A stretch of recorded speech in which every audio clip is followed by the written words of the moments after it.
Well, hello everybody, and welcome to the 374th edition of the Boxing Asylum Nuthouse podcast. I'm your host, Steve Wellings, and joining me on the call this evening, we have Gabe Lewis, Andy Patterson, Ozzie Smith, and rapping Rob Kelly. Good evening to you all in the chat. Just having a look through the old chat there. Lee the Alcoholic Frotch has just appeared, Banana Rama, Ricky Gravel, hopefully he's not putting any videos in there, Boxing Channel, Mark Boxio, Dan Sambuck, and William Kernahan. Welcome to anybody else as well who's joining us throughout the week on SoundCloud, iTunes, and Spotify. We go live on YouTube every Sunday evening from 8 o'clock. The Patreon RSS feed updates shortly after the show concludes. Also, haven't mentioned this in a while, don't forget if you're on any of the platforms like iTunes or SoundCloud or anything like that, then don't forget to leave us a review because it boosts up the old algorithms and tells them that you love the asylum. And throughout the whole month of May, Andy, nothing less than 5 stars is acceptable. I know you've left a review as well. How are you holding up this week, sir? I did no bad, mate. Caught up with the Last Dance documentary series. I dare say Jordan were picking up awards for it and stuff. Good soundtrack. I don't know if Rob's down with it and stuff. I did think they missed a beat though, because obviously with the lockdown and that, and you've got all these NBA fans saying that LeBron James is the greatest basketball player of all time, and then Jordan just decides to release this 10-part episode. So you could really put in the Roy Jones song there, You Almost Have Forgot, because it made people remind as to how fucking good he was. And just an absolute cerebral assassin, man. I mean, there was nobody as driven as Jordan. Jesus Christ. I mean, I was a lad, a young teenager at the time when he was, blowing things up and that. But just to watch that back and stuff, it was, I don't think there's anybody, outside social media and stuff like that, how that guy just became everything, man. It was absolutely insane. So, yeah, I've been watching that, a few fights and stuff. So, try to keep busy, but it's getting boring. And I'll tell you what, I'm pissed off with eating all the time now, actually. So, something needs to change here shortly, Something needs to change. Andy needs to go on the old fast there. Talking of phenomenally driven athletes, Gabe Lewis is back with us. He's been running up the hills of Texas over the last couple of weeks. We finally got him back down to earth again. How are you, Gabe? I'm good, Stevie. How you doing? Not too bad at all. What have you been watching? Any boxing? Any pornos? Any soap operas? What's been going on in the Lewis household? I've been watching a lot of Mikhail Kessler fights. So I went back in the collection there, and I actually got an upgrade on. God damn! He fought a Mexican kid. He's a champion for a little while. I can't remember the fight. Anyway. Finally found an upgrade of that, so I watched it, and that's pretty much that, and just some odds and ends. I had a few Jorge Paez fights. Guy was a pretty colorful character, and he was pretty good to watch. So got a few of his fights in. Just like I said, odds and ends mostly. Gabe keeping busy over there, thankfully. Also rapping Rob Kelly. As I introduce you, Rob, you'll be pleased to know a familiar face has appeared in the chat room. I haven't seen this fella for a long time. Dom McNamara. I'm sure you'll agree with me, Rob. It's great to see Dom back and fighting fit again. Definitely. Good man, Dom. Dom Juan DeMarco McNamara. Hey, you, Rob. Yeah, chilling. Good to hear Gabe. I thought he was going to answer and say what pornos he had been watching, though. But judging by his fight taste, probably some Latin stuff. Jorge Paez was a good fighter. Yeah, really excellent. What was his name? The Crown Prince of Boxing, or the Clown Prince of Boxing. Didn't he have a mad haircut? He did. He had several mad haircuts. He used to have kind of a different. He had the rat's tail going on, which was big in the 80s if you wanted to be a tough guy. And then he had like the experimental lines, and that he had his hair like a tiger one time and trunks like a tiger as well, if I remember. Good fight on YouTube. I'm sure it's there. Him and Troy Dorsey. Troy Dorsey used to be a kickboxer, threw a serious amount of punches, volume puncher, and it was a good little battle. It was on ITV back in the day, if I remember it. But that's a good one worth checking out. And just been watching bits of. I watched Bruno Tim Witherspoon in Wembley the other night. Well, I wasn't in Wembley. I was in my house, but the fight was in Wembley, which kind of dispels the myth as well that Eddie Hearn is, evening Ed, how are you, pal? That he brought back big time boxing to the fucking UK. Big time boxing has always been in the UK. Fucking Sugar Ray Robinson fought in fucking London in the 50s. Fucking Ali fought fucking Harry Carpenter. Fucking Hager fought Minter over there. Witherspoon came to Wembley. James Bonecrusher Smith came to Wembley. Big nights for Bruno. Lennox Lewis and Bruno was fucking the big. So they didn't bring.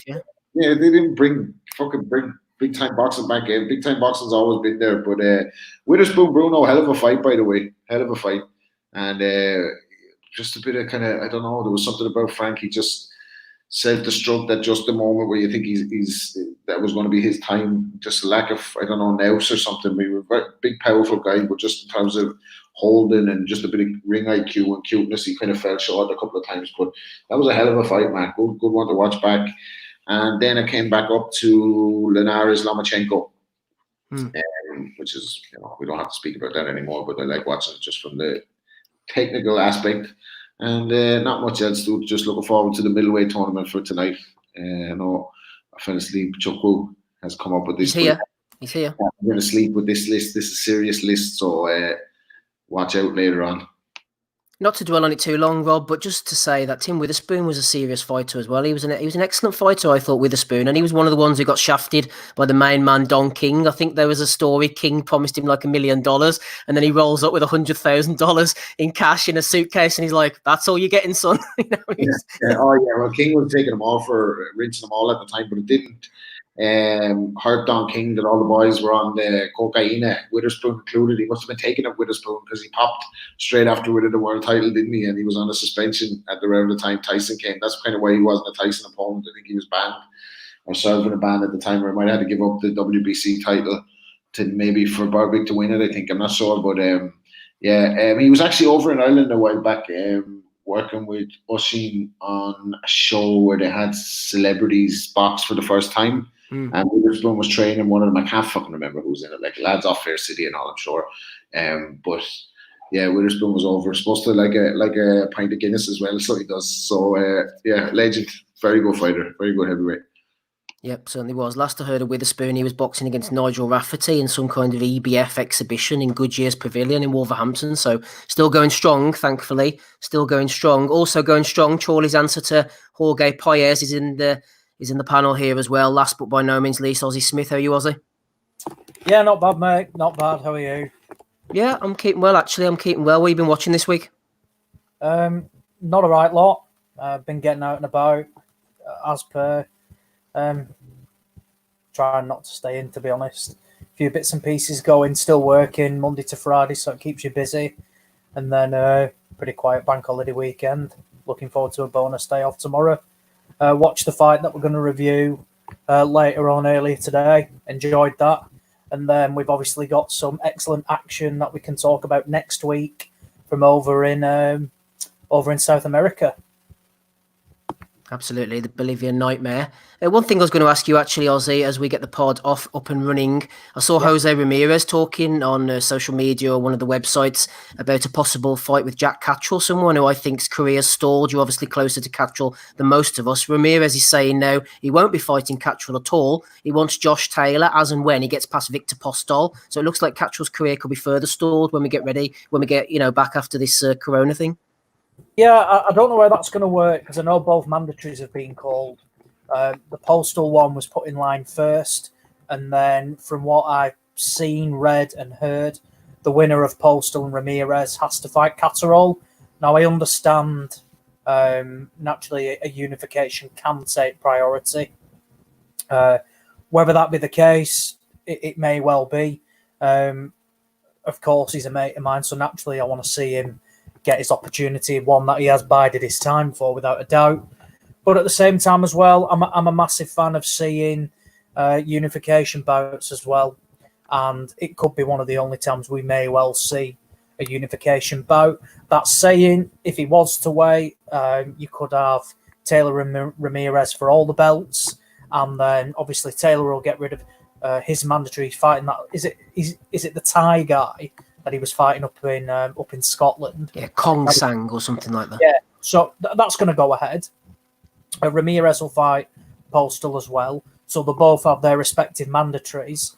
Then, look, if someone brings a wheelbarrow load of cash to Catterall and said, look, here's a contract, you will fight the winner of Ramirez and Taylor for all the belts, it wouldn't be the worst step aside, would it really? You can still tune up.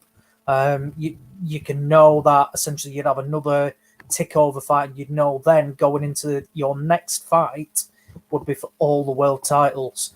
not many fighters can say they could, one, have that, set in stone, and two, fight for a world title itself.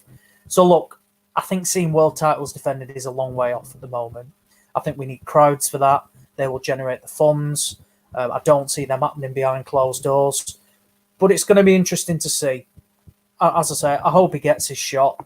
I certainly think after he came onto the scene, didn't he, obviously, and had an excellent start, and then went through a bit of a nothing phase fight in a few, just non-existent fighters. Cleaned up domestically, and that's about it, really. So fingers crossed he gets a shot, but I don't foresee in the unification as well. Andy, talking to fighters who have fallen off the radar, one person going into the WBSS final who looked like he was on the way up, got outboxed comprehensively by Alexander Usyk, was Murat Gassiev. Abel Sanchez is talking up his debut at heavyweight. I mean, whatever happened to this guy? He struggled with injuries. I think he probably needs a good run of about 3 or 4 fights now against decent opposition. Obviously, once we come back from this whole business. But I mean, Gassiev, he was someone who was on the way up, and Usyk did the business on him, Andy, and he's just completely fallen off the radar. Yeah, as Sanchez it mentions that Ruiz, Helenius, and the Pole. So, seen him? Kwanaki, I think it is. To be honest, it's just like to see Gassiev back in the ring, to be honest with you, because as you say, he's never been anywhere to be seen since Usyk. Not destroyed them, but mentally destroyed them, I think, and obviously I think he had the injury as well. So really, he's been at the ring now. Well, by this point, I suppose the way we're going, that'll be 2 years before he even gets back in the ring. But over that as well. So, as I say, it's just like to see him fighting. I think even at this point, Ruiz would be a big step up for him and stuff. Some people were saying that he's more suited to heavyweight than what Usyk would be, actually. But I didn't see it. I mean, the guy's, he's very basic as such. He's very straight up, very come forward and stuff. I just think the big guys and that, he'll not get away with what he did to, like, say, Vidalchik, for example. Just walk forward and, hammer the body and that. And, guys like Fury would play with him and stuff. I think Joshua and Wilder would punch through him, to be honest with you. So, even though if he's a 6'1", 6'2" type guy, I don't think he'll be able to kind of really compete with the top end guys and stuff. But again, as I say, it's just to be good to see him back in the ring, I suppose, just to see what he's at and see how he holds the weight as well. But at the minute, I'm not proclaiming anything at the minute, actually, because as I say, after that Usyk fight, it's a long road back, and I just don't see him doing anything at heavyweight, to be honest with you. Thanks very much, Andy. Delighted to welcome our first guest of the evening on the call. It's Callum Johnson. How are you, Callum? How you doing, mate? I'm all good. Are you? Not too bad at all. How are you getting on during this lockdown then? All right, mate. All right. I'm to be honest, I'm treating it as like a kind of a getaway training camp, and I'm dealing with it very well, to be honest with you. Yeah, I was going to ask you, are you relaxed? Are you frustrated? But you sound quite relaxed about it. Yeah, I am. I'm not frustrated. I don't know. I couldn't say I'm relaxed either, because obviously I'm anxious on when things are going to start and when I'm going to get my European fight and things like that. But at the same time, it's out of my control. So when something like this happens, it's obviously it's never happened in our lifetime. But when things like this happen, that is out of your control. What is the point in stressing about it? Because at the end of the day, it's going to get you nowhere. It's going to do you no favours, and all it can do is do you more harm than necessary. So, I'm like I say, I'm kind of just trying to keep myself right. All I can do is control what I do, which I am doing, and that's what I'm doing. Yeah, I was going to say, you've been training away at home as well, getting on the in the garage on the bike as well. Yeah, I've converted my garage into a gym, so I've got everything there. I've got my bike, I've got my watt bike, I've got my bags, my weights, and like you say, I'm putting in some good work, and I'm keeping myself very, very fit. In some senses, I could say I'm training better than I ever have done before. In a lot of ways. Obviously, the boxing side of things is not quite, up to where it needs to be, but it's still very good, all things considered. And like you say, I'm making the best of a bad situation, really. Yeah, I mean, you're still quite a fresh fighter. Do you think whenever boxing resumes, you'll be ready to really go for it, have a good run, and end your career with a bang? Yeah, 100%. That's my plan, and that's what I intend on doing, and that's partly one of the reasons why I'm staying so switched on throughout this lockdown, because, you know, although I am fresh, you know, I'm not getting any younger, and, you know, I am getting on a bit, but I am fresh, and I have still got the best couple of years in front of me, which I'm convinced of that. So, and as I say, the reason why I'm staying so switched on is so when that phone does go, you know, I can say, yeah, I'm ready. I just need a couple of weeks sparring, a couple of weeks of sparring and pads, and I'm ready to go. So when the phone goes, are we expecting to resume where we left off? Igor Michalkin, hopefully European title? Yeah, I believe so. As far as I know, I've not heard any other. Whether it'll still be for that title and still that opponent, I mean, I've not been told any different. But again, I'm like you guys. I don't really know what's happening, or when it's going to happen, or how it's going to happen. But as I say, all I can do is just make sure I'm fit and ready. So. Yeah, obviously you won't be looking past Michalkin as and when that fight happens, but I noticed that it's been mentioned, the scrap between you and Alexander Gvozdyk. I mean, that would be something that would interest you down the line. I've not heard that been mentioned, to be honest. Wait, has that been mentioned? Yeah. Yeah, on Twitter, people were talking about it the other day. Oh, have they? Yeah, that's yeah, of course. Listen, any of the top boys. I mean, my aim is to get back in that world title mix, and you know, obviously, McKelkin's a top class fighter, and he's somebody that I couldn't look past, because you know, he's the kind of fighter that would turn you over if you look past him and you wasn't on top of your game. So, you know, my number one focus is obviously on that. But beyond that, I mean, something like that would be, I'd jump at the chance. It'd be you know, I'd jump at that fight just like that. You know what I mean? And any of the top boys, you know, I mean, at the end of the day, as you say, I've got a couple of years left in me, top years, and I want to get the biggest and best fights possible, and try and win a world title, because that's what I want to do. I know I'm good enough. You know, I've always known that. So I just got to try and make it happen. Absolutely. Just to remind our listeners, Callum Johnson's on the call at Callum1 over on Twitter. You and Gvozdyk have both obviously been in with Artur Beterbiev. Looking back now, you had Beterbiev on the rack, didn't quite get rid of him. How do you look back on that fight now in hindsight? I wish I'd have believed in myself a little bit more. I think back now, and although I always believed that I could win the fight, I think I doubted myself far too much, especially in fight week. You know, kind of when reality struck. It was like I was out in America and all the press was happening, and some doubt started creeping in a little bit. And I think I let the occasion get to me too much, if I'm honest. I know that'd never happen again. But that's the regret I have, really, doubting myself too much, because I do feel that impacted my performance a little bit. But then, you know, you can say I had my chance and I never took it.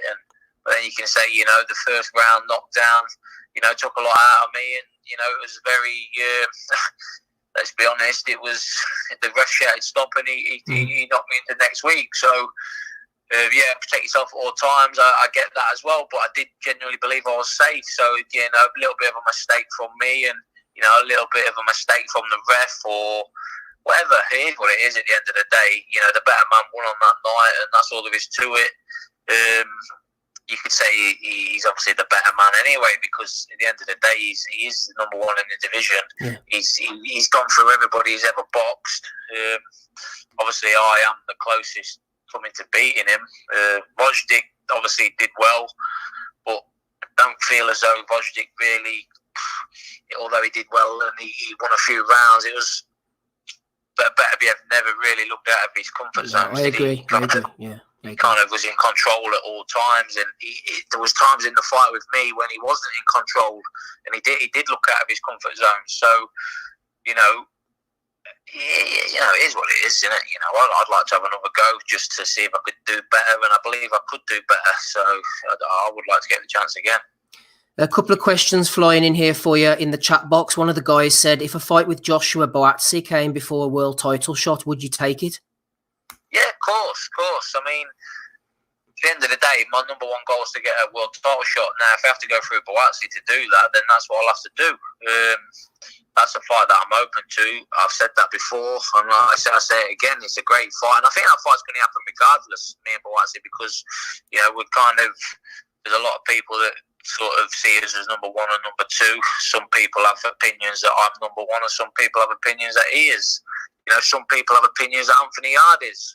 So, but I think the Boatsi against me is obviously a fight that can be made easier than the Yard fight, because obviously the promotional side of things.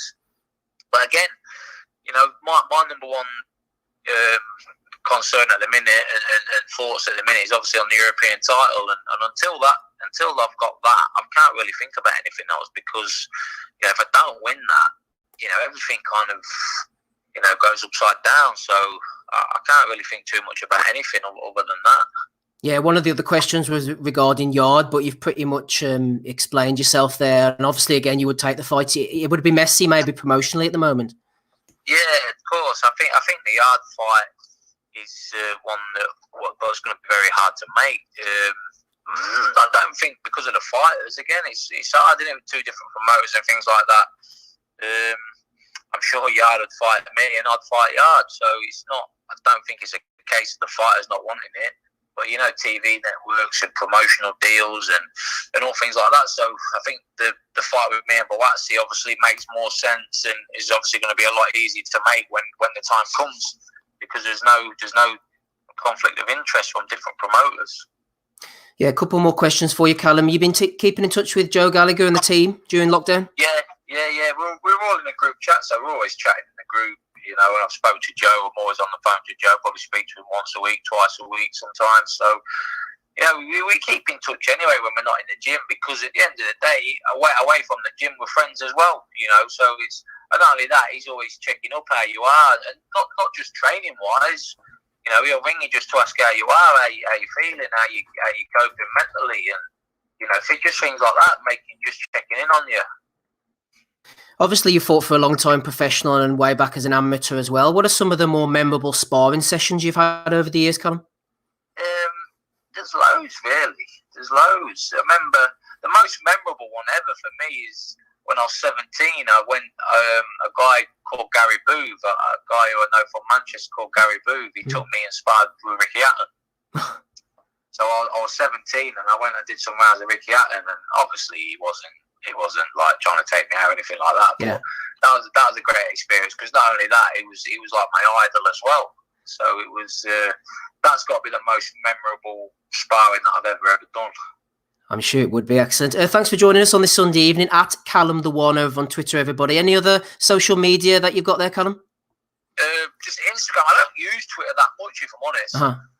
I use Instagram mainly. I'm always on that. I must get on people's nerves the amount I post, to be honest. But it's the same. It's at Callum the One on Instagram as well. The same one as well. Go and give him a follow, everybody. Thanks for joining us, Callum. I do appreciate it now.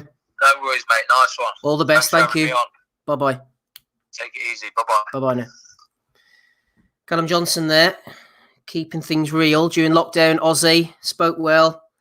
A little spar with Ricky Hatton as well. Wasn't expecting that. Yeah, surprised at that. I would never have said that at all. But obviously, I mean, Johnson's he must be 33 now. So it's, what's he talking, 16, 17 years ago. But no, he came across really well. I think he's a fighter that's massively suffered with inactivity for whatever reason that may be, whether it just be injuries and promotional or managerial issues. Can probably agree. Look, he had Beterbiev hurt when he dropped it. I watched that fight back actually a couple of weeks ago. Short and sweet, isn't it? And Beterbiev certainly was rattled by that shot. It was a big shot as well. And I think, look, he's right. Maybe the occasion, bit of an experience got to him. I think the fight with him and Joshua Buatsi is an excellent fight. One that I would love to see. And I think if there's ever... Andy mentioned it in our chat then, if there's ever a time to make it, it's now. There's going to be, extreme difficulty getting, certain fighters over, particularly with this 2-week quarantine rule at the moment. So you either have, your foreign opponents taking up camp over here, and then we'll quarantine for 2 weeks, and then we'll do 8 or 9 weeks over here, or they run the risk of quarantining for 2 weeks, and it's 2 weeks out of training camp. It's highly unlikely. So look, it'd be great if we could see Johnson against Buatsi. Buatsi's another one who suffered from mass inactivity at the moment. We don't really know why either. It's been radio silence with him. And I think we've always said Buatsi is Eddie Hearn's biggest, prospect out of the Olympians that turned over. And in reality, we've not seen a lot of him. And going into that, I would probably make Johnson the favourite, to be honest. He's operated at a better level as a pro. Has got more experience. Can hit hard. Underrated somewhat, I think. I like Johnson. He's a realist. I would take him in that European title fight. And then look, if a world title can't be made, I think a Buatsi fight or a Yard fight would be excellent.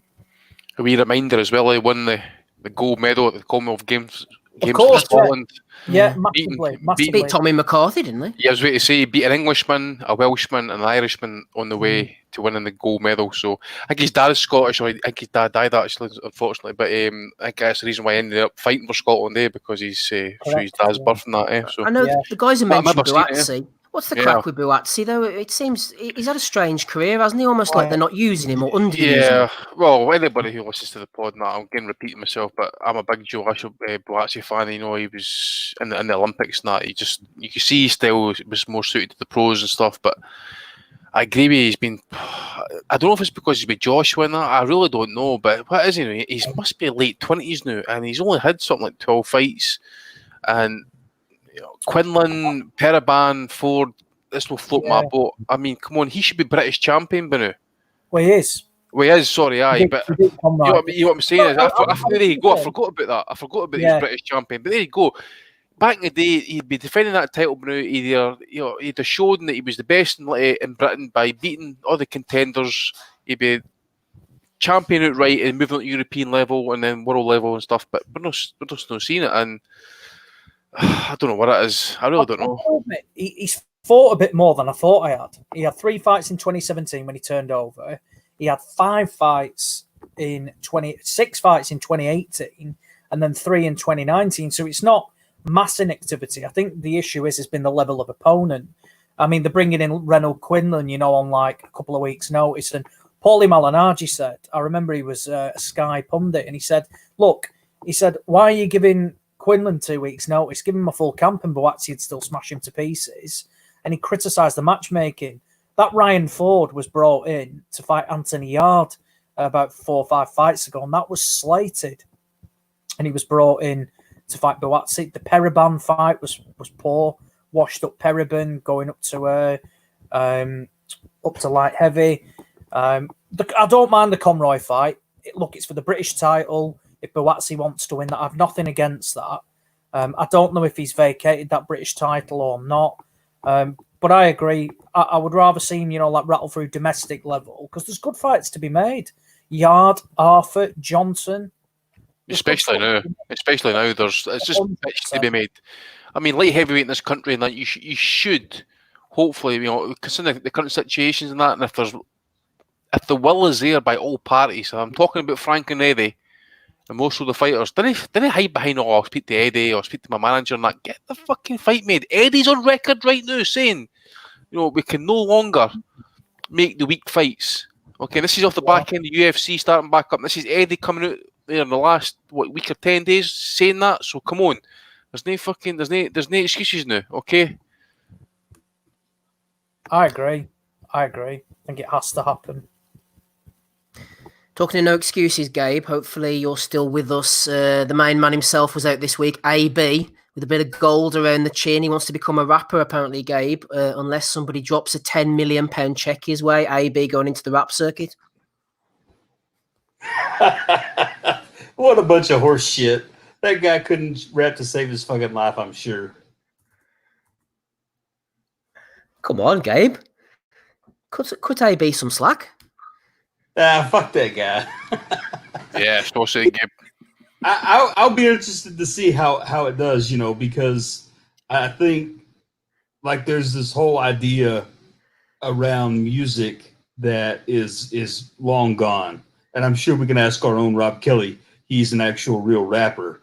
But people have this fucking idea that you can just pick up a computer, record a track and make a ton of cash. And that's not even nearly the case. Right. It's like I'd equate it to everybody thinks they can do it. It's something like podcasting. Every fucking idiot thinks that they can do it. But it takes kind of skill, born skill and soul to compete at such a high level for and be so consistent over such a number of years that everybody can't do it. But what I would say is I would have the edge on Broner in rapping, and he'd have the slight edge on me in boxing. But I'd have more chance of getting the fucking 10 million for a fight than he would. Fucking hell, 10 million, give me a fucking break, baby. Yeah, get in the booth, baby. Get that fucking mixtape out there, because that fucking 10 million is not coming. Oh, what man? There's no way he gets 10 million for fighting again. I think we're pretty well done with him until his record flops, and then we have to see him back for another 2 million. Just to be a reminder as well, the ice that he's wearing is on Hawk or it's on loan. It's probably not even real. Probably got a Christmas cracker last year or something. Probably Spanish, isn't it? Off the beach. Yeah. Friggin' Marbella. Yeah. Looky. For the pawn shop. Oh man, he can't even afford a haircut in quarantine. I tell you what, I think it's a Rob. I'm loving the beard. All he needs now is the fucking is the mohawk. It's like, I pity the fool who puts on that jewelry. I pity the fool. You know about that? You know that what's Mr. T's favorite yogurt? Pitifaloo. Fuck's sake. Right, Rob, let's take you to more interesting areas here. DAZN looks like it's struggling a little bit there. Hamed is talking about DAZN as well. Ed, you know, rightly, Eddie's going to wash his hands. Nothing to do with me, Cooks. Well, Eddie was funny. He said to him, "How big time boxing back in the back garden, Ed?" And he was like, "Yeah, it's one of my lifetime dreams to hold a fight in my dad's back garden. I've always said from when I was a young boy, when I used to look out here, how great would it be to hold championship boxing here." Did you think that when you were a kid looking out at your old man's back garden and you love to hold that fucking fight there? Yeah, big fucking bullshitter. Oh, he didn't say anything, wouldn't he? Oh, fucking boyhood dream now to host a fight in his dad's back garden. Fucking hell. Oh, DAZN, yeah, I mean, fucking hell. Sure, like they need activity, don't they? They need a constant upsurge in new subscribers to keep their model going. Their model is going on market share, and if there's no fights on, DAZN are going to struggle. Hopefully, we just get to see nothing but fights once this thing is lifted, and they're kind of filling back catalogue and planning for the future. We have to see boxing back, and we have to see it back on TV. But you'd have to think a year of inactivity. Say if it got to the end of the year and there still wasn't fights on the scale for them to get a return on investment, it could be quite difficult for them to keep going. But of course, that'd be nothing to do with Ed. Evening, Ed. Evening, Ed, indeed. Good evening, Edward. Get the bonnet out. Get the buskers out. Get all those spare coins and stuff. You know. That's why he's come out and saying is, that he's part fault for all these exponential increase in wages and stuff. This is the guy who wanted to sign Charlo, Broner, Garcia, and all the guys. Well, he finally got Garcia and that. And he was saying that he was overpaying. He claimed that the Charlos have been overpaid. Right? You can see, but I'm offering them. So, Eddie, you've really talked yourself into a fucking a situation that you need to try and talk yourself out of now, because you need to try and convince your guys to take less money. And Bob Arum was pretty much up front, rather than what you're being actually be saying is, look, the big guys, the big meaningful fights are not going to happen until next year at least. So best of luck to you. They all said, Rob, that he was coming in with this big paycheck, and none of the guys that he went for, the Davises, the Charlos, even went across in the end. And they're saying, he pays Garcia this much money and he's doing great for boxing. They're all these Al Heyman advised fighters, Derevchenko, they're all going over and taking the money. Danny Jacobs got a massive paid as well. They're all Heyman advised fighters. Yeah, the Heyman guys are leading the charge for the overpaid fighters. Eddie's trying to bring up the rear, and fucking Frank is just paying fellas whatever he wants to. I don't know, man. Like when it gets to all this talk about network covering and fucking streaming and all this shit, it's not like Harnett say anything. Like I said, he'd fucking say anything. So he'll spin this now in a way that the fighters are going to have to understand that they've been yes. Remember he said that UFC was a disgrace for trying to get fights up and starting again. Then he's like a week later, but when it happens now, they were fantastic and stuff. Boxing now needs to show the way that you can't afford any more weak fights. What a wanker! Yeah, like he'd say anything. So he's going to say now. He was the very one saying when he was slating off his competition, say that the fighters are not getting paid. Fighters are not getting paid, and now his fighters are not going to be getting paid. He's going to be well, the fighters have to understand that they're not going to get paid. You know what I mean? He's fucking say anything like.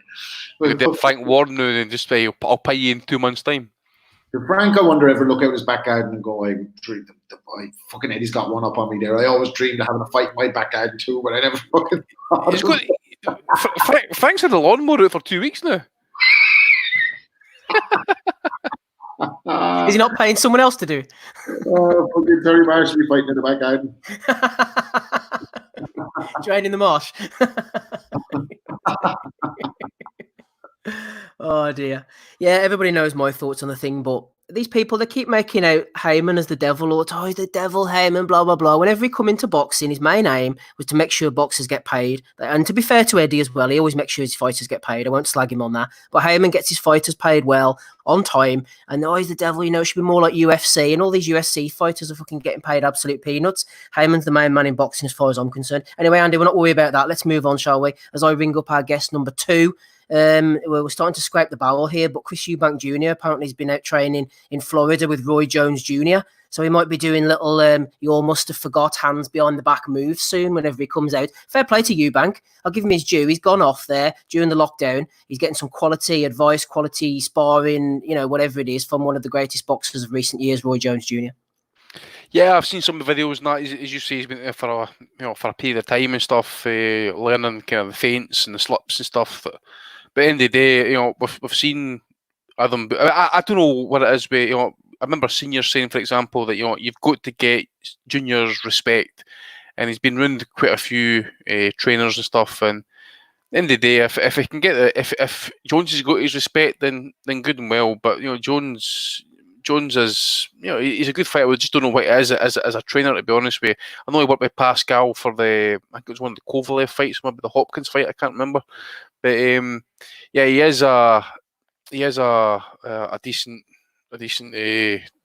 trainer, I would imagine. You know, he'll have a lot of knowledge to impart in that. But I just think whenever Eubank gets in the ring, to be honest with you, you know, once the punches start flying in that, it's he's, how can I put it?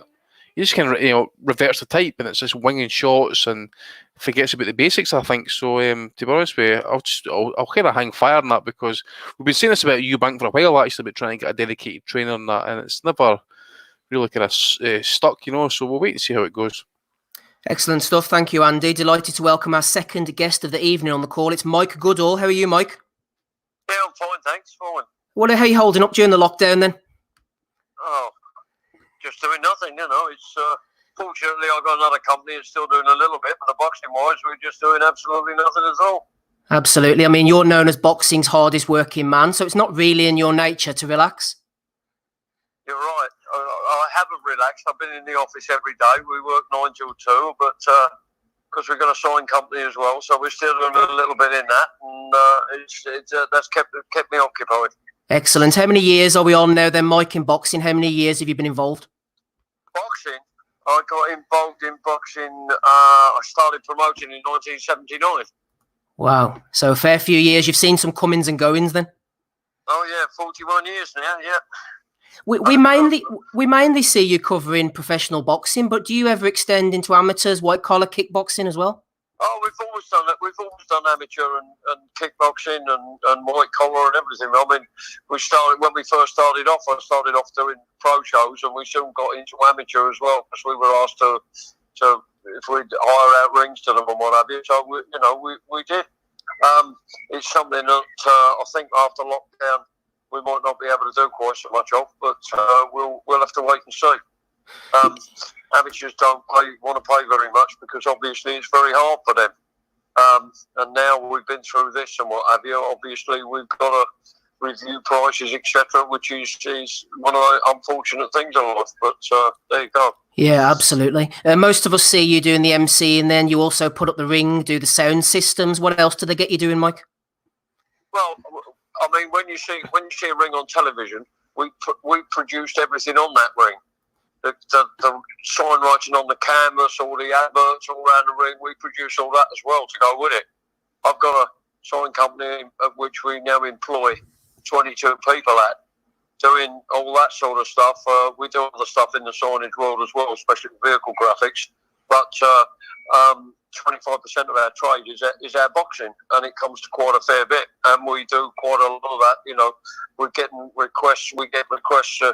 Well, not at the moment, obviously, but normally we get requests to do canvases. I've got two guys who sign like canvases full time, and they're absolutely snowed under all the while. Yeah, so over the years then, Mike, who are some of the best fighter or fighters you've seen in all your years covering the sport? Best fighters?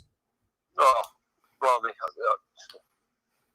I hate to try and pick them out, actually, because you know, I've seen everybody in the last in the 32 years we've been a professional hire company.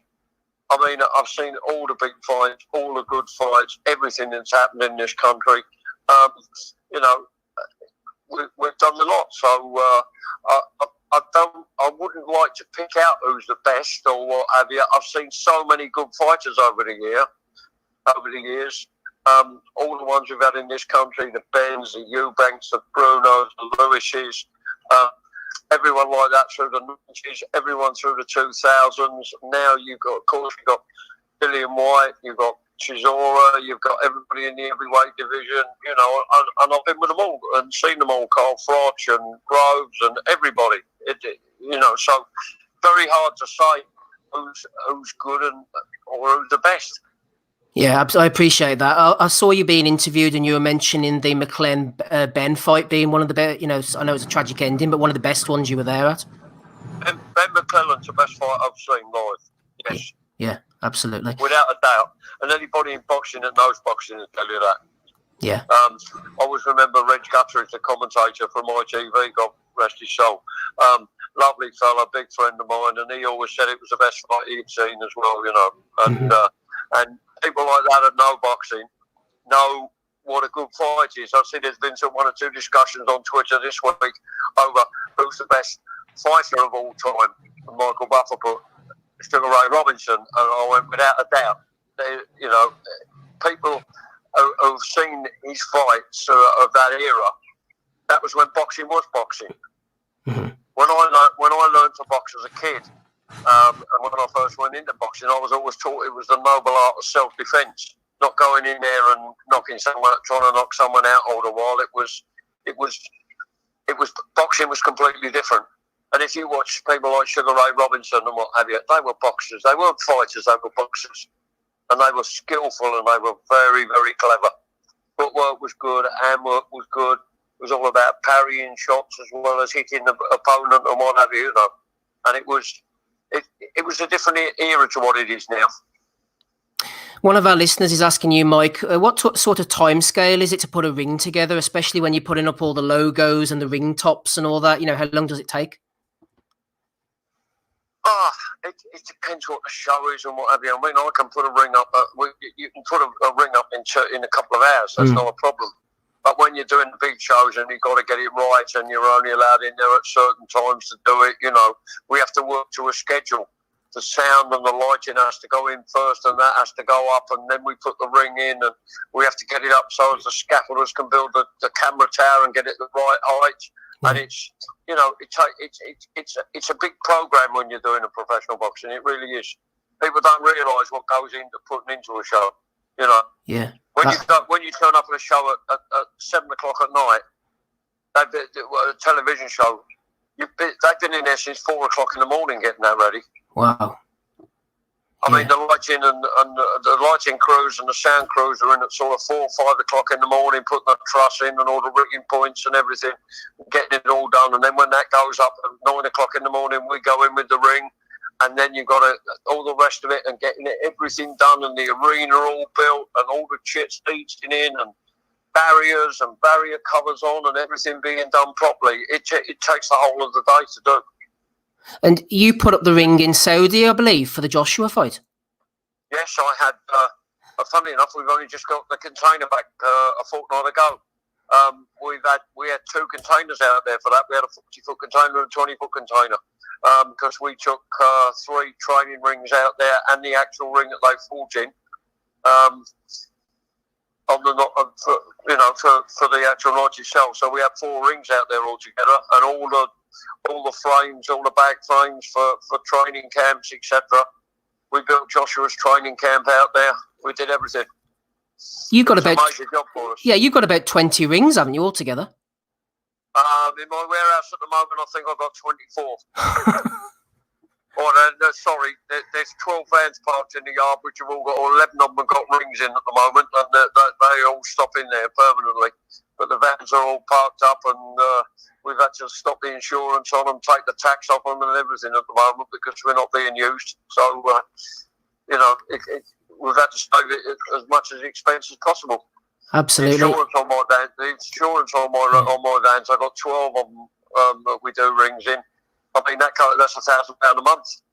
Well, we've had to stop that to save money for that while we're in this situation. Have you been contacted yet about starting back on the boxing? I've spoken to 1 or 2 people about it. Yeah. I mean, I've been talking to the board and talking to promoters and what have you. It's going to be July before we see anything, and then it's going to be under lockdown conditions, obviously. It's going to be no audience, and it's going to be behind closed doors. And I would imagine it will be for quite a little while till we get out of this. Yeah. Before the coronavirus came along, how strong do you think the sport was in Britain as a whole? Oh, it was brilliant. Listen, we were doing so well. We got so much on the cards to do. I mean, we've lost a little bit of it because of matchroom promoting in America and what have you. But they're still doing quite a fair bit over here, and they've got quite a fair bit on the cards to do this year. And it was going to be good. But unfortunately, what's going to happen now? I just don't know. Yeah. A final couple of questions for you, Mike. You had a bit of a lucky escape a while back when you hit some black ice. What happened there? We're coming out of Bristol, and we come up out of Bristol, and it was fine. It was just drizzling a little bit, and then suddenly I thought, blimey, that vehicle moved a bit. And I thought it was the wind that had moved it, and the next thing I knew, we were just going round. It was just a sheet of black ice as we got up onto this high ground and going down on a north-facing slope. It had just frozen over to black ice, and there was 5 accidents in 500 yards. And we were the first ones, and I just lost it completely, and I just couldn't do anything with it. It just went into the bank. Unfortunately, it wasn't a high bank; it was only a verge light, but it hit that, and it rolled over it twice, and over a ditch, and into a field, and we were so lucky. It was unbelievable. Yeah, you must be on the road quite a lot, doing like 24-hour days and all sorts. Sure, I used to. I don't do quite so much now as I used to, but when I was in the, because I'm a little bit older now, I'll get staff to do certain jobs and what have you. But when we were out all the while, every day of the week, one time you used to be out 7 nights a week virtually. Yeah. Because there was boxing every night. You used to have dinner shows on a Monday and Tuesday, and then Wednesday. There was always boxing on a Wednesday midweek. But it all moved to weekends. As television came in and came very involved, it all moved to weekends. So at one time, I was doing 120,000 miles a year. Wow. Yeah. It's one hell of a lot of mileage. It really is, especially when you're in London one day and you're in Newcastle the next day, and then you're in Birmingham the day after, and Glasgow the day after that. You're doing a few miles, I'll tell you. You used to do shows over here as well for Brian Peters, didn't you? The Irish shows. Yeah, he used to go over there and do all Brian stuff when he was promoting in the early days. Bernard Dunn, Andy Lee when he first started, and I was over there for his girl's pro debut when she did that. Uh-huh. It was.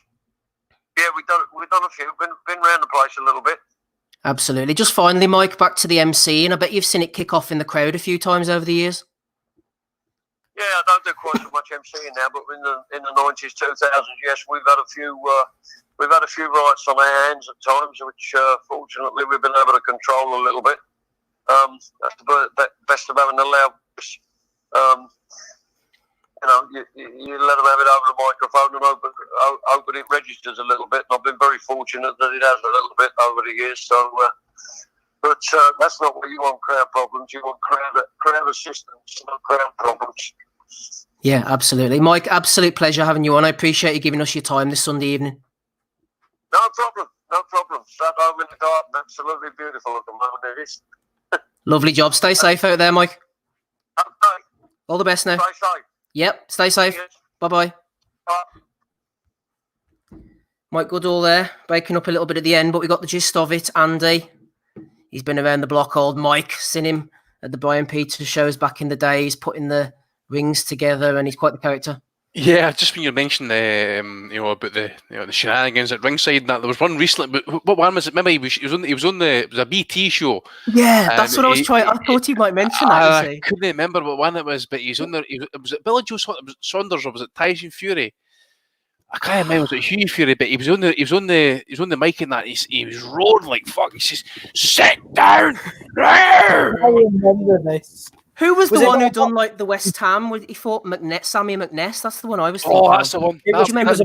Was it not a Box Nation show? No, I think it was BT. No, it was BT. I think it was BT. Because the cameras pulled away from it, and I'm sure Dempsey even said something about it as well. It was McNess against Mickey Elliott's fighter. Was it Azinia Byfield? Yes, Azinia Byfield. That's the one. Yeah.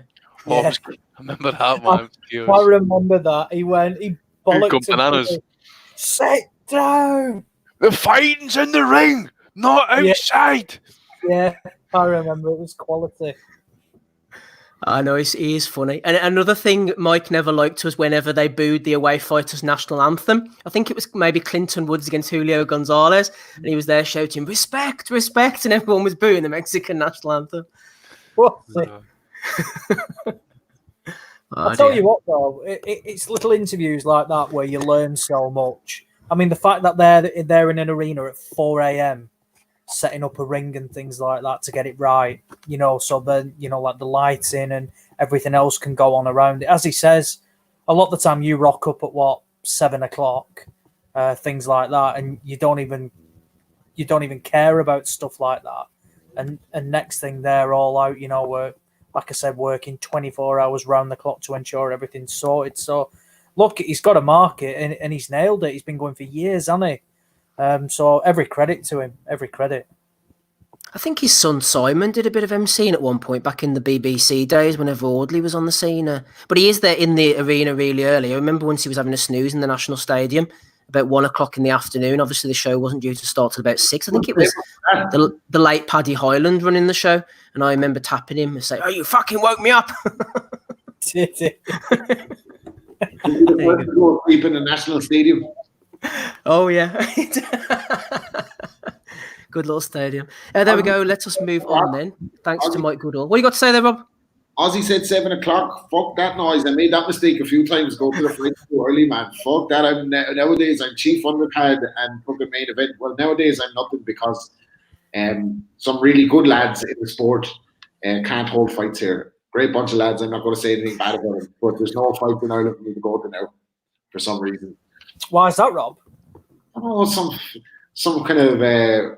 Oh, Danny boy, the pipes are calling.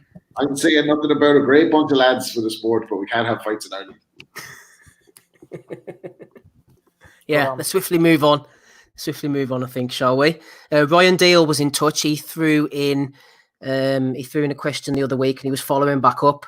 He said Crawford versus Porter, which Andy mentioned. I can't remember the exact question. I think it was giving underdogs a chance in a fight or something. Ryan says Crawford versus Porter was one of the fights that would be top of his list, Andy, so he agreed with you. We got it right. Yeah, it was like the question was who would give a current pound-for-pound fighter a run for his money or a good chance of upsetting them, basically. I think I came up with that one. Yeah, no, you were spot on. Also, Andy, Ryan threw in afterwards. He said, another juicy one for you. How do you guys think a Usyk versus Gassiev rematch at heavyweight would go? We mentioned Gassiev earlier. Usyk would have to carry an extra 20 pounds, and Gassiev, being more comfortable at the weight, might give the 50-50 we were previously expecting. I think we've seen what Gassiev is now.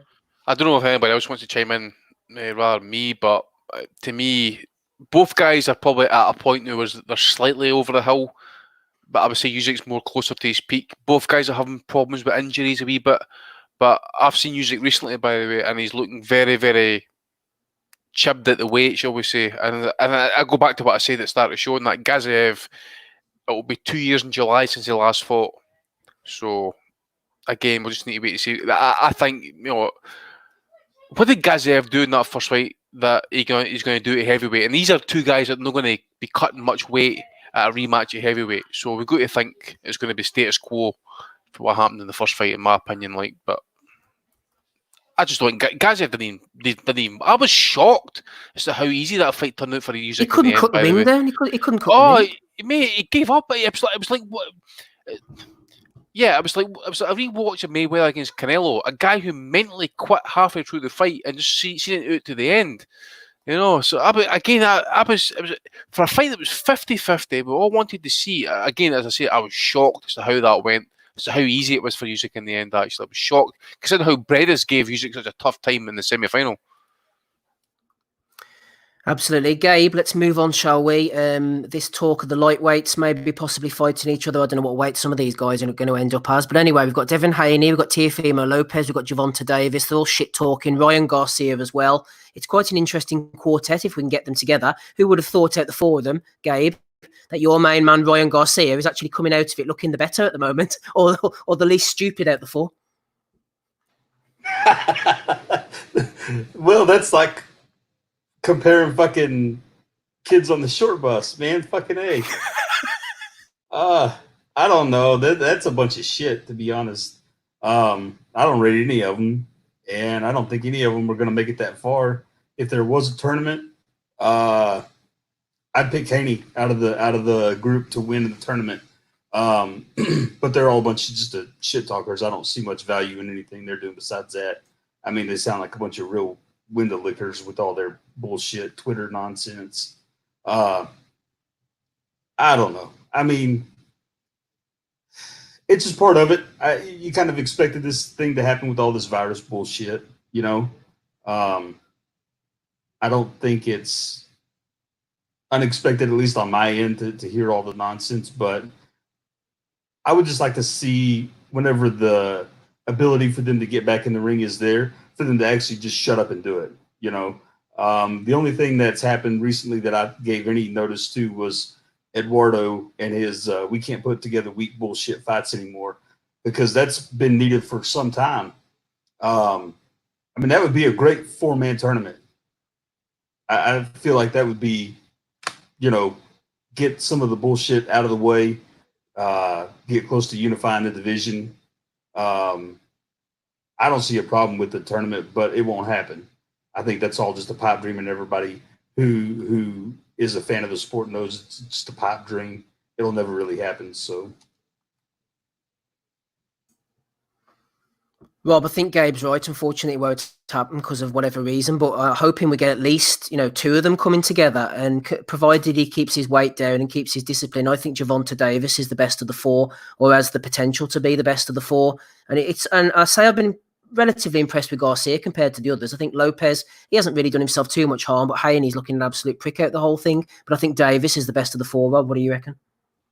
No, I don't know. I would have said Davis a year ago, because I think he was brilliant in what he's done in the ring. I know we can judge him from the outside the ring stuff, and we kind of put him in the same class as Broner, but I think he's been better up to this point. He's been more consistent, and his in-the-ring performances have been very exciting. Definitely can pack a punch. He's definitely picked up 1 or 2 things off Mayweather from the training, some of the movements he's displaying, some of the defensive stuff, and he can crack, but he can't live that life. I don't give a fuck who you are, how talented you are. You cannot live that life and do it at the top level. And the difference between him and Ryan Garcia in particular is what they do in the gym. And I'd favour Ryan Garcia to beat Gervonta now at this stage.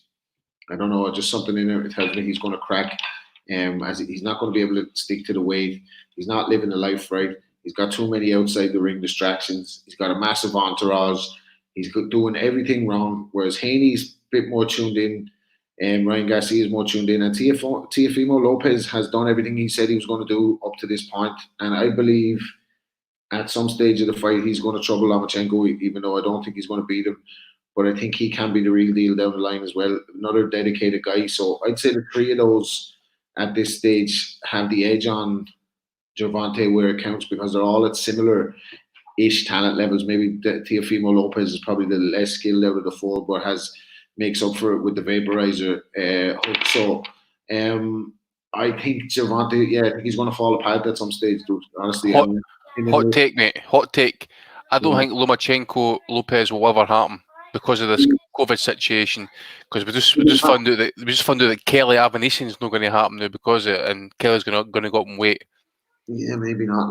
That's going to be. Maybe that'll do him a bit of favor in the long run, because maybe Lomachenko's too much for him right now. But I think Lopez has the potential to be the real deal. I think Ryan Garcia does too.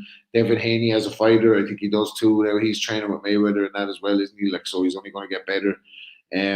But we need to see them, like you said, at least two of them come together. We need to see them be fighting each other. There's absolutely 0 point in the four of these continuing to go and fight fellas who ant each other. There's no benefit to the lightweight division. You've got 4 red hot young prospects trying to get in to edge Lomachenko out as the lightweight king. Get him in there, and let him scrap it out to see who's the best. This fucking delay. If fucking Devin Haney fights someone on the zone before the end of the year, who's really going to give a shit? He's fucking fighting on YouTube cards and stuff, isn't he? He needs a dance partner badly. Gervonta, same thing, big Showtime deal there, sitting on it, fucking fighting absolutely nobody. Garcia's just done the renegotiated the Golden Boy deal, so he's going to be getting a few gimmies. And Teofimo Lopez is in the frame to fight Lomachenko at least. So maybe that'll be man down after that, and it'll be left for the rest of them to fucking further delay coming together.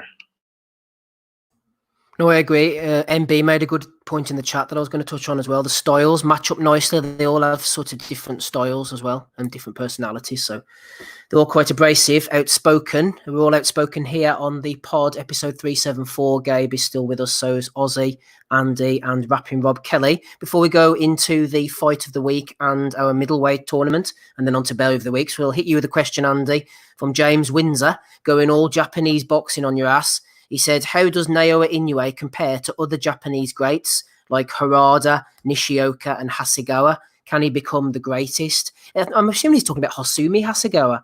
I mean, you'd put Inoue probably above him, wouldn't you? I mean, I'm only a Japanese casual, but what do you think about that question? Yeah, well, I forgot Gabe was coming on tonight, so he probably add a wee bit to it because he follows the Japanese scene. But so the question was would Inoue be the best ever, the way he's going? He says, how does Inoue compare to other Japanese greats like Harada, Nishioka, and Hasegawa? Can he become the greatest? Yeah, I think he can become the greatest. I mean, I would say the greatest Japanese fighter of all time is fighting Harade. Titles at flyweight and bantamweight.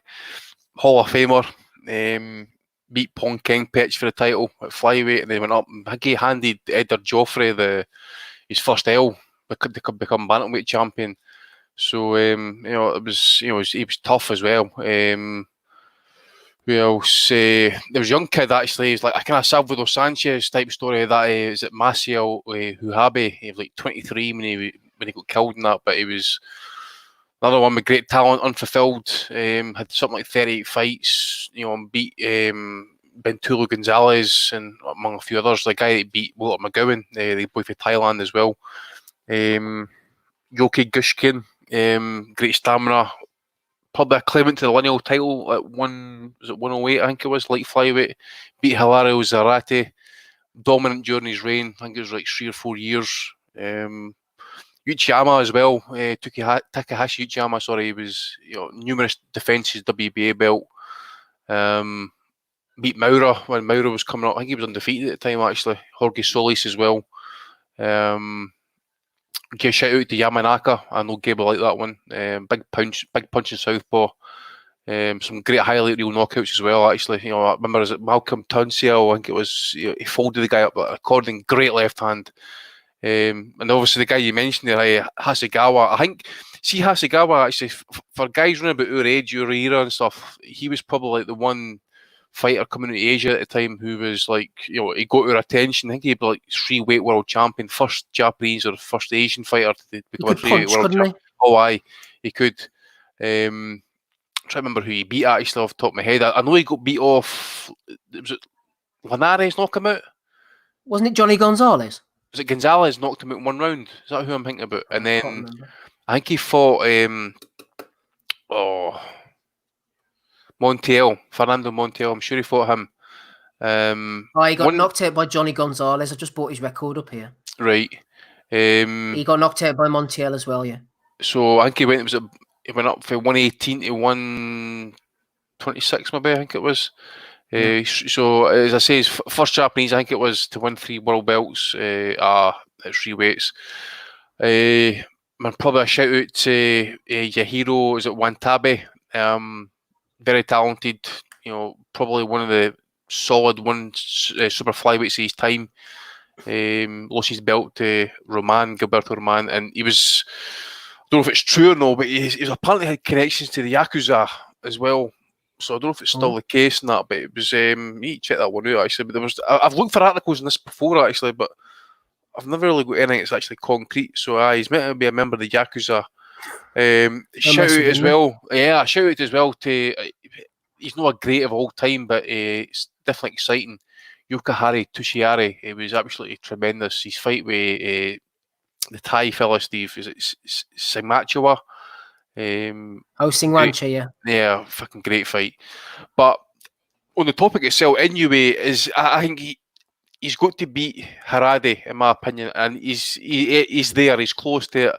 Because what is he now? He's trying to get this right. Is a light flyweight, super flyweight, bantamweight? Is he 3 or 4 weight champion? Super flyweight is. I need to go and pull up his record. Give me a second.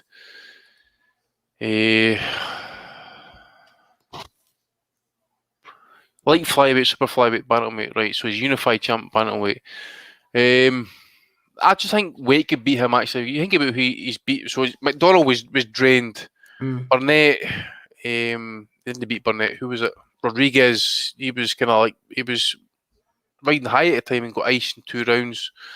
Danair, I'll be honest, I think vast majority of us kind of felt, well, I know I did. I thought he was going to get smashed up, and he almost did. And fair play to me, hung in there. Payano got iced as well. I just think he needs the names, needs legacy fights now. Actually, I think like fights like Neri. Who else was he fighting? No Casimero. They were going to say Tete, but then obviously Casimero beat him, didn't they? But I know Rico's moving down as well, actually. Maybe want to bring Gabe in as well. I know Gabe will have something to say about this as well. But obviously, there's all the unification fights as well. Who got Casimero, as I says, and probably one that we all want to see is the French guy, Ubali. I think that would be a bit of a war. That'd be a good fight. That'd be a good fight. Yeah, I agree with that. What do you think, Gabriel?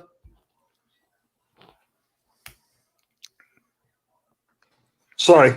I think you guys are on the right track with what you're saying.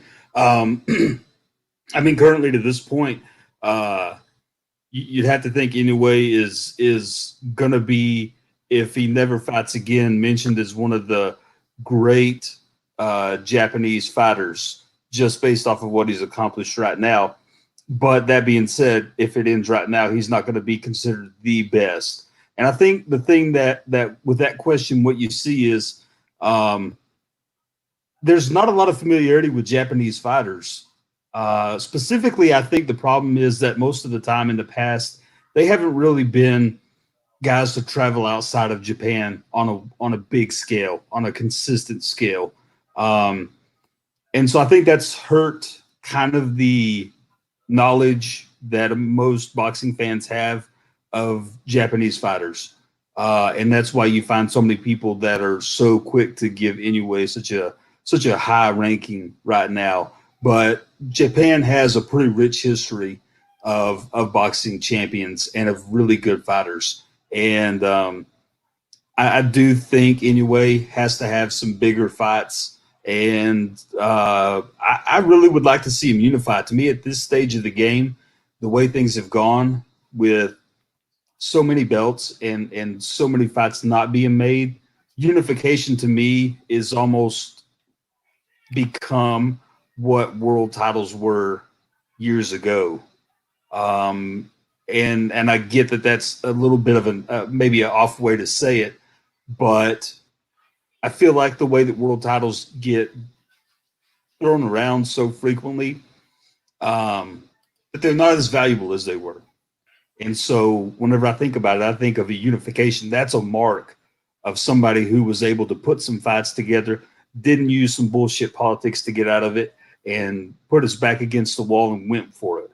And I would like to see him do that. I would like to see anyway get some unification fights. Like Andy said, I think the Luis Neri fight would be phenomenal. I'd love to see him beat the living piss out of Neri and retire his ass. Neri's a drug cheat. If you don't know it, look it up. Twice drug cheat, piece of shit. But yeah, I mean, you guys listed off obviously tons of names just in that little bit of great Japanese fighters. And one of my personal favorites is Hazumi Hasegawa. He's just one of those guys that's fun to watch for me. And so I don't know that I would rate him as the best Japanese fighter of all time. I do think there are some other guys above him. But like I said, there's such a rich history there. If you really dive into it, yeah, what Inouye's done makes him among the great Japanese fighters, but definitely not in the greatest conversation. See, I just think names-wise, I mean, what you got, I just pulled up the rankings at bantamweight. So you got Paul Butler ranked at 3, and that's at the IBF. That's Inoue, who's got the belt there. He's got the belt at WBA, right? So Rigondo's apparently coming down to 118. Who wants to see that? You probably smash through him. O'Balley's the fight, I think.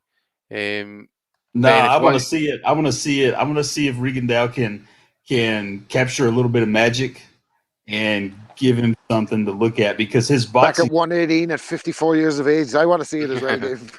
I don't care what you guys say. I think it's a tremendous opportunity for both guys. And you know, think about this. If Rigondeaux wins that fight, that's a great fight for him to win.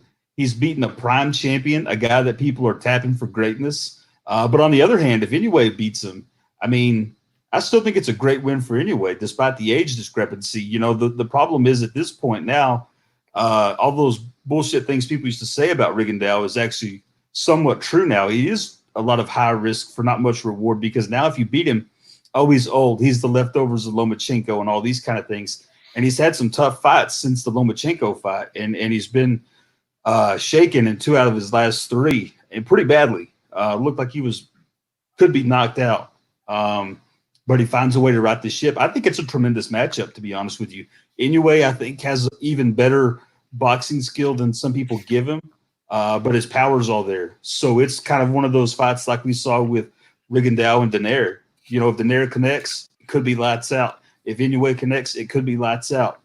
I don't know. I feel like it's a tremendous fight. And maybe, again, that's because I'm a huge Rigondeaux fanboy. I could be maybe overrating it and thinking more along prime Rigondeaux. You know, if we ever saw a professional prime guy, you know, we've all known he's quite old since he joined up in the pro ranks. But I would be thrilled to see it, to be honest.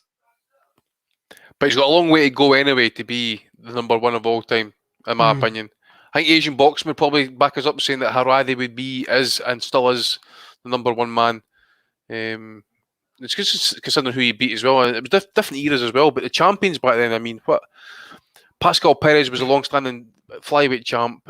King Pitch beat him, and that's who Haradi beat. I think he lost it in the rematch. He went up and beat Joffrey, who was like 65, and I don't know what he was. But so I think Inoue needs to have longevity as champion and make his home somewhere and just beat all comers. That's the only reason he's going to do it, and maybe go up. But there's no champion at the minute who's either, I can say, long-standing or well-known. So me, like Akhmadliev, sorry, up at 122. Navarrete's moving up to 130, I think.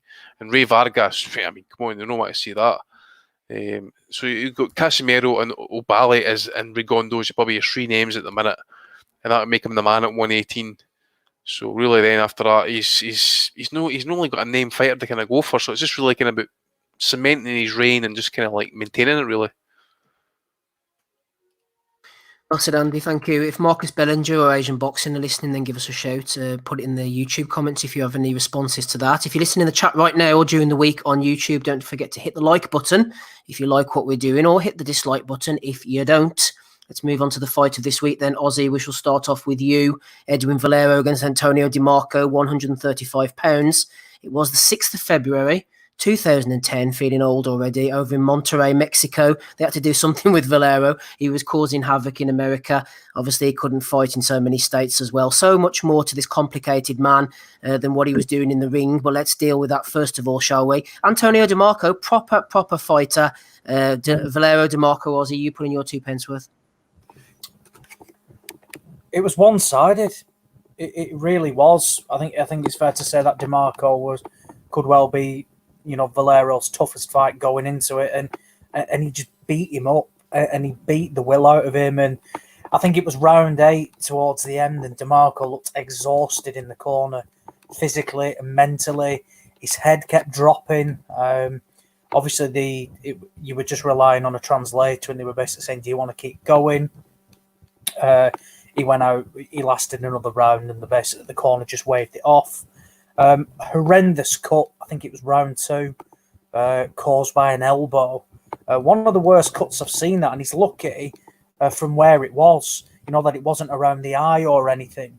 It was relatively high on the head, and naturally, and quite to the side as well. So blood wasn't, like pouring into the eye. It was a bad elbow too, wasn't it? It was, yeah. I tell you, it was like it looked like DeMarco had done it on purpose. The way it was. That's what I thought. It got deflected though, wasn't it? Sorry? Did the shot not get deflected and it kind of came into an elbow? Yeah, it seemed to. I don't know. It seemed to throw it to the side. I thought. I think there was intent. Yeah, it was like I don't know when I've seen. It was like a proper elbow shot, like a forearm type of thing. Because at first, the way he took it well, eh? He did take it well. He didn't really care. Hey, they are coming on the deck. Yeah, and he did well. Look, because he was cut in the first round as well under his eye, and then he obviously got the cut in the second round as well, which was horrendous. But it's like it spurred him on, and he thought, he kept going forward. He landed at relative ease. He did take a few shots, but took them extremely well. And I never felt he was ever in trouble against DeMarco. And look, it was obviously something that you experienced with the open scoring. And I think when DeMarco heard that, he had to change his tactics, started to come forward. And that just played into Valero's hands. It was an excellent performance. And it was just a shame. It was his last fight of his career. As I say, they were talking on commentary about, he'd really basically hadn't been noticed, and he was noticed now. And yeah, obviously, other things happened outside the ring, and that was him done and dusted. Absolutely, Rob. That's the thing about Valero. The cut was so bad, but the mad bastard seemed like he was almost enjoying it. He made a little complaint at the time, and then after that, he was almost reveling in the blood coming down his face. It added to his madman image.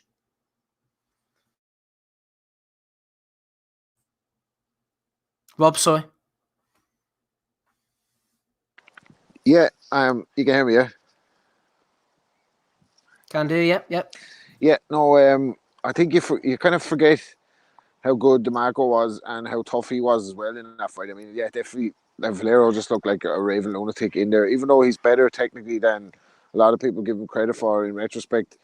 He was quite good on his feet as well, quite good at getting out, put the combinations together as well. But yeah, the blood streaming down his face, like the wild hair, the wild look in his eyes. The commentator saying that he bumped into the two of them, and he told them both that he didn't speak any English, but he was just like, one of them said he just made the whistle. He was like, "See him," and pointed to his right hand, or his left hand rather. So yeah, it's a tragedy what happened for the sport. Wild man with a wild ending to his life, but who knows what he would have gone on to do? And a fight with him and Manny Pacquiao at that stage would have been absolute murder. It would have just been an absolute carnage. It would have been brilliant to watch. Hand speed, power, just a will to win. Two fellas coming to fight. It would have been sensational. But DeMarco hung in there. I think at the stoppage, he went back to the corner and they pulled him out. But just before that, he did really well to stay on his feet. He got clipped flush high on the side of the temple, and he looked like he was going to go, and then got caught with another couple of shots as well. So he did well to stand on his feet, but the corner did made the right decision pulling him out. I think he had nothing left. He was able to get beaten out of him.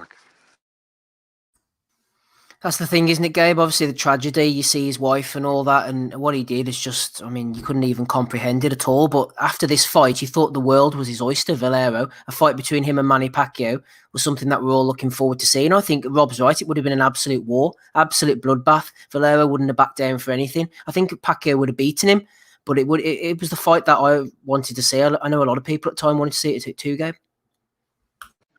Oh, yeah. I mean, I don't even know what to say.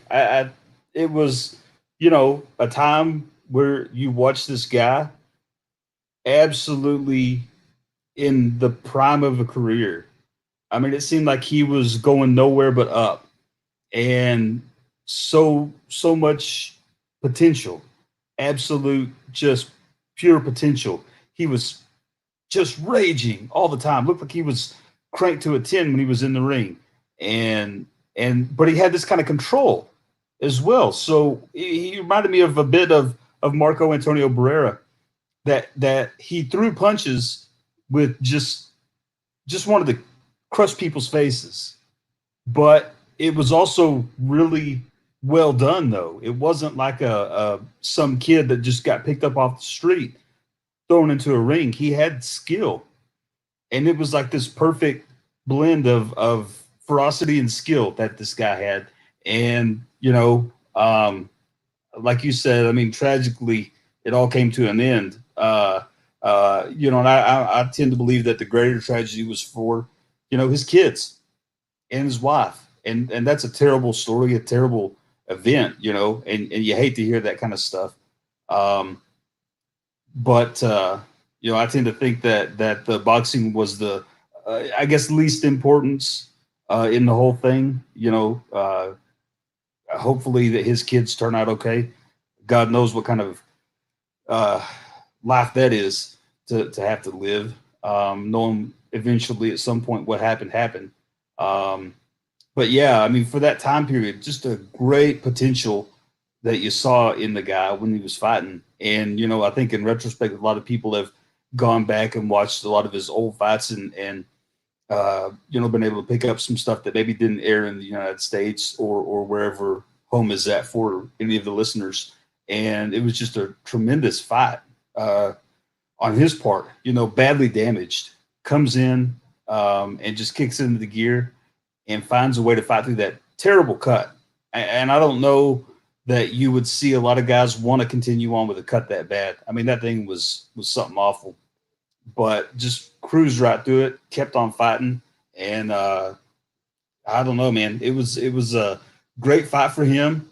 And, he made DeMarco look ordinary and a little bit lackluster, and I think that was pretty interesting to see, because up until that point, I'd always felt like the DeMarco that I had seen was was a pretty good boxer, not a great boxer, but a pretty good boxer, and more of a, I guess, a fighter style, but solid, tough, rugged guy, not somebody that's going to fold like a cheap lawn chair when the pressure gets on.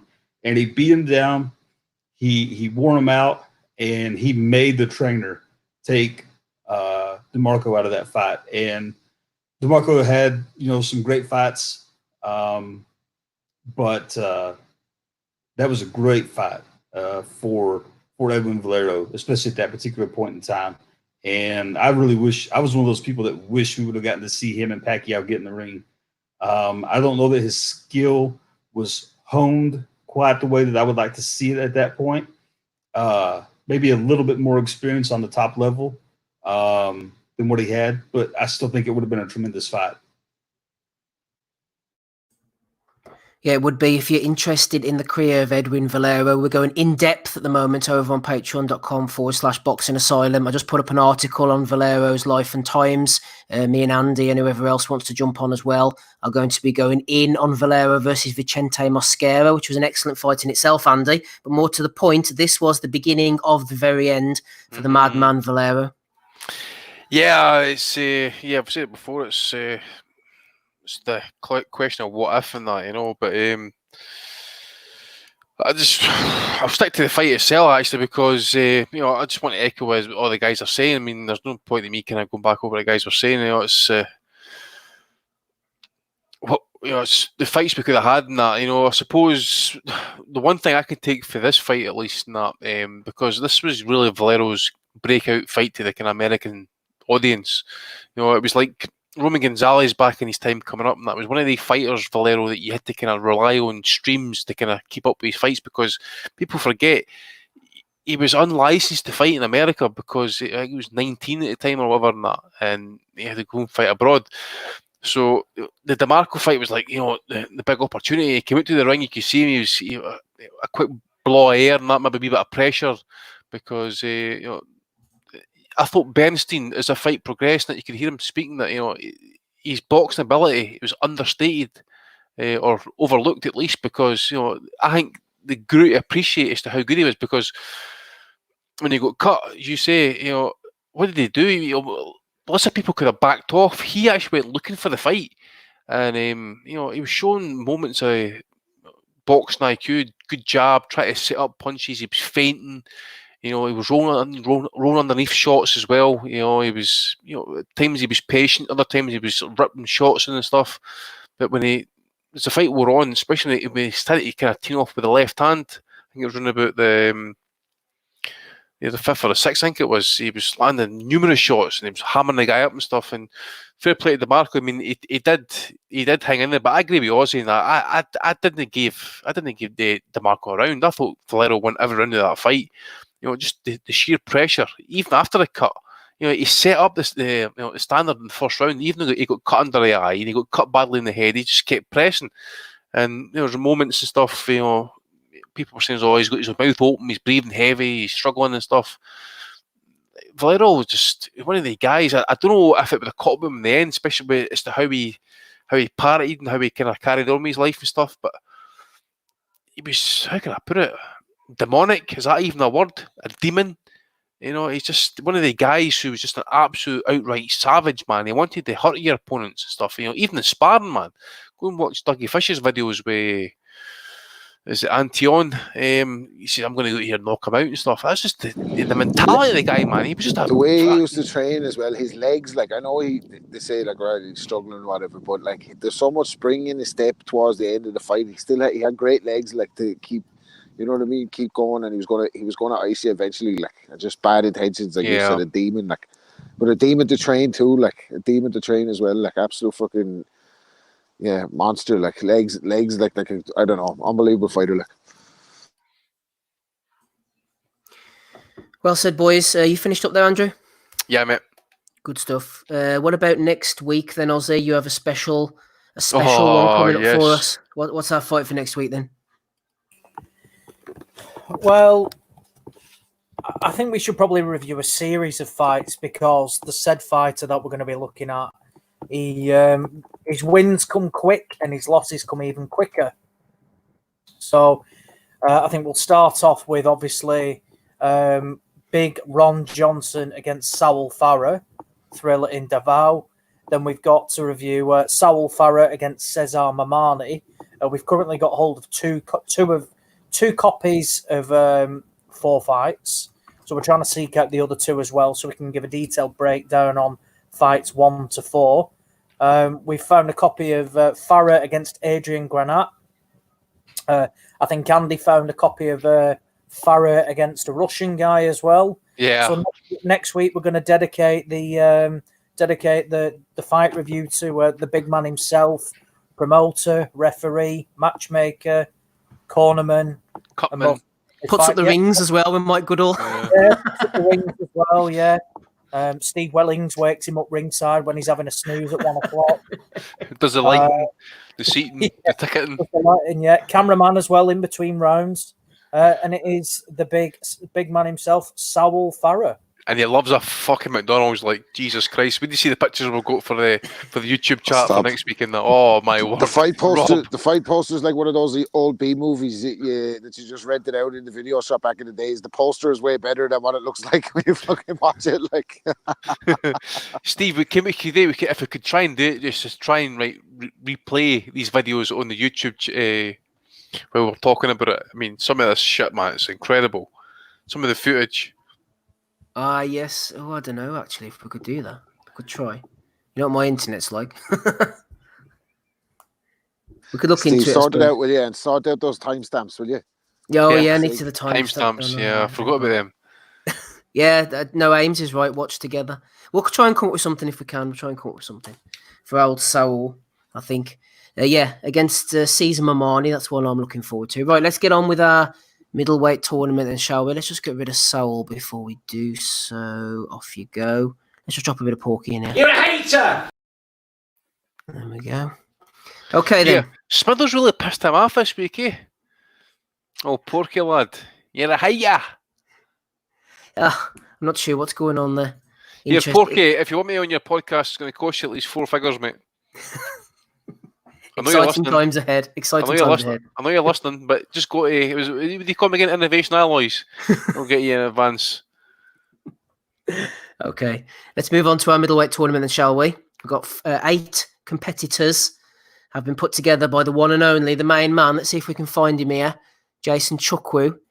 He's talking relevance as usual in the chat there about Paul Scholes and Gary Neville. Chukwu has put these 8 fighters together, but we had to make a change to the lineup. You will find out that shortly. Fucking wanker. Made a slight change to the lineup.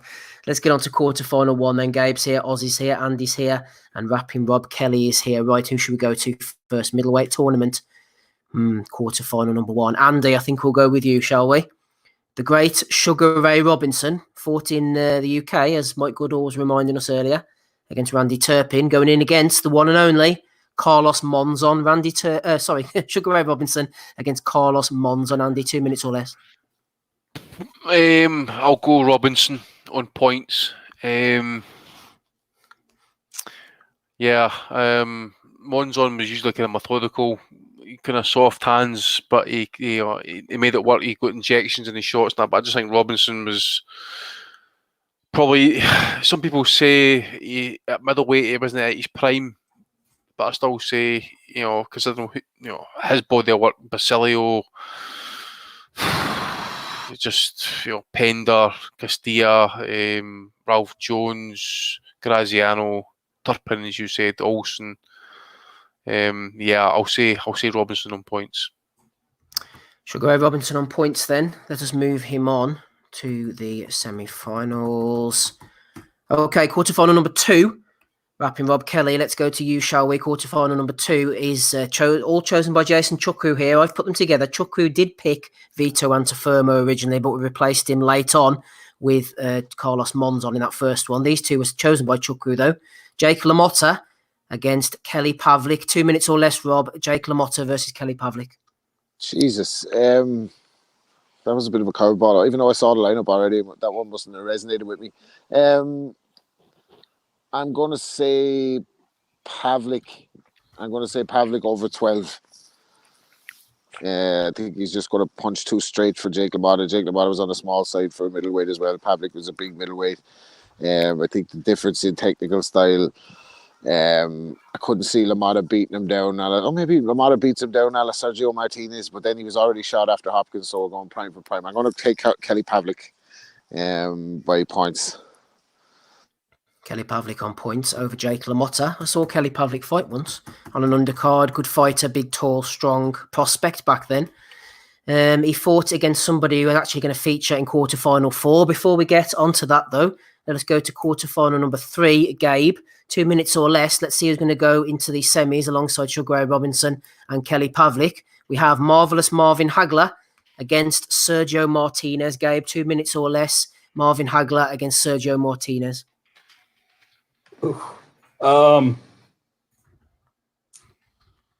I'm gonna go with Hagler. I gotta go with Hagler on this one. I like Sergio Martinez personally as a fighter.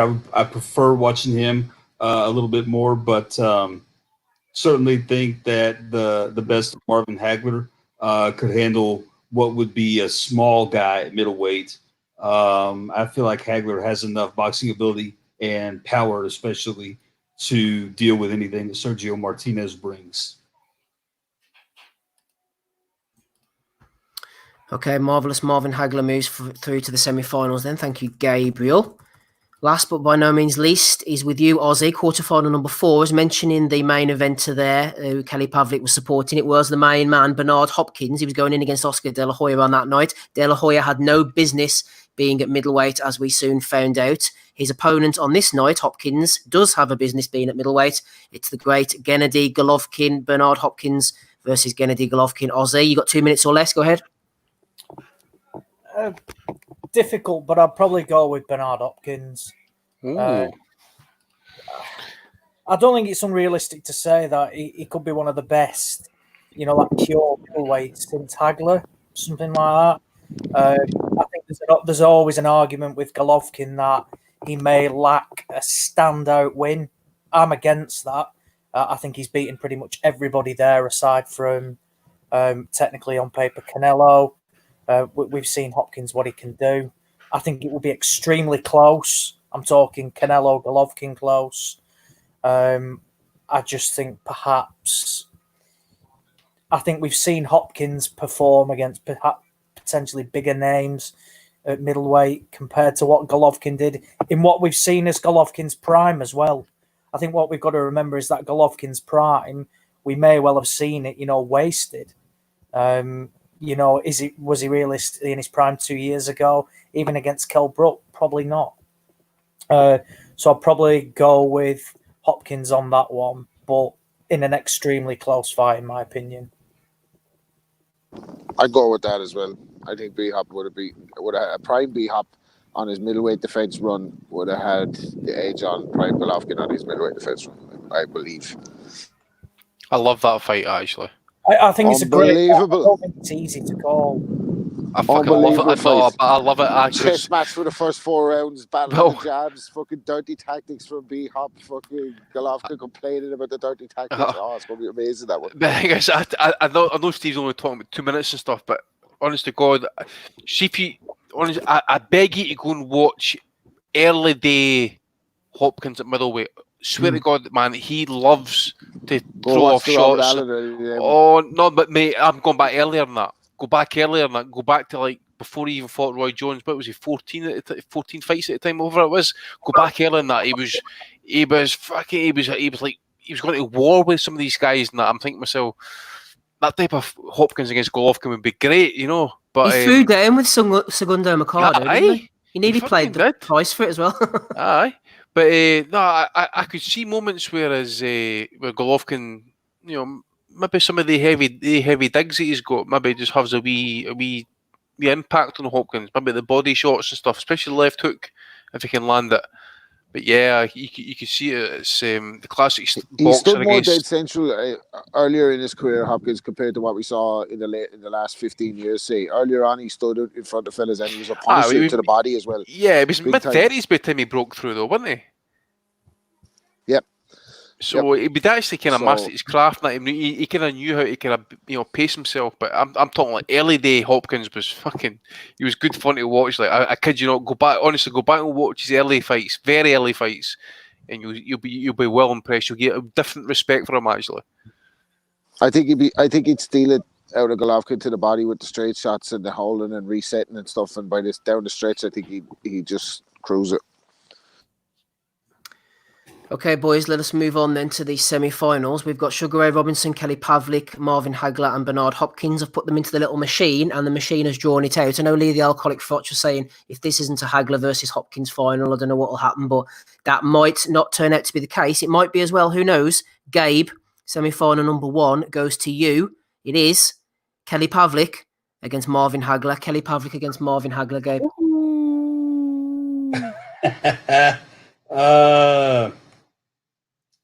God damn. I feel like I'm getting the ones that are toughest for me to choose. All the other ones I didn't feel were that bad. I could have made an easy pick on just about any except for the two that I've gotten. Be honest, Gabe, you're feeling obliged to get the Hagler because the Hagler's like top 3 of all time in that division.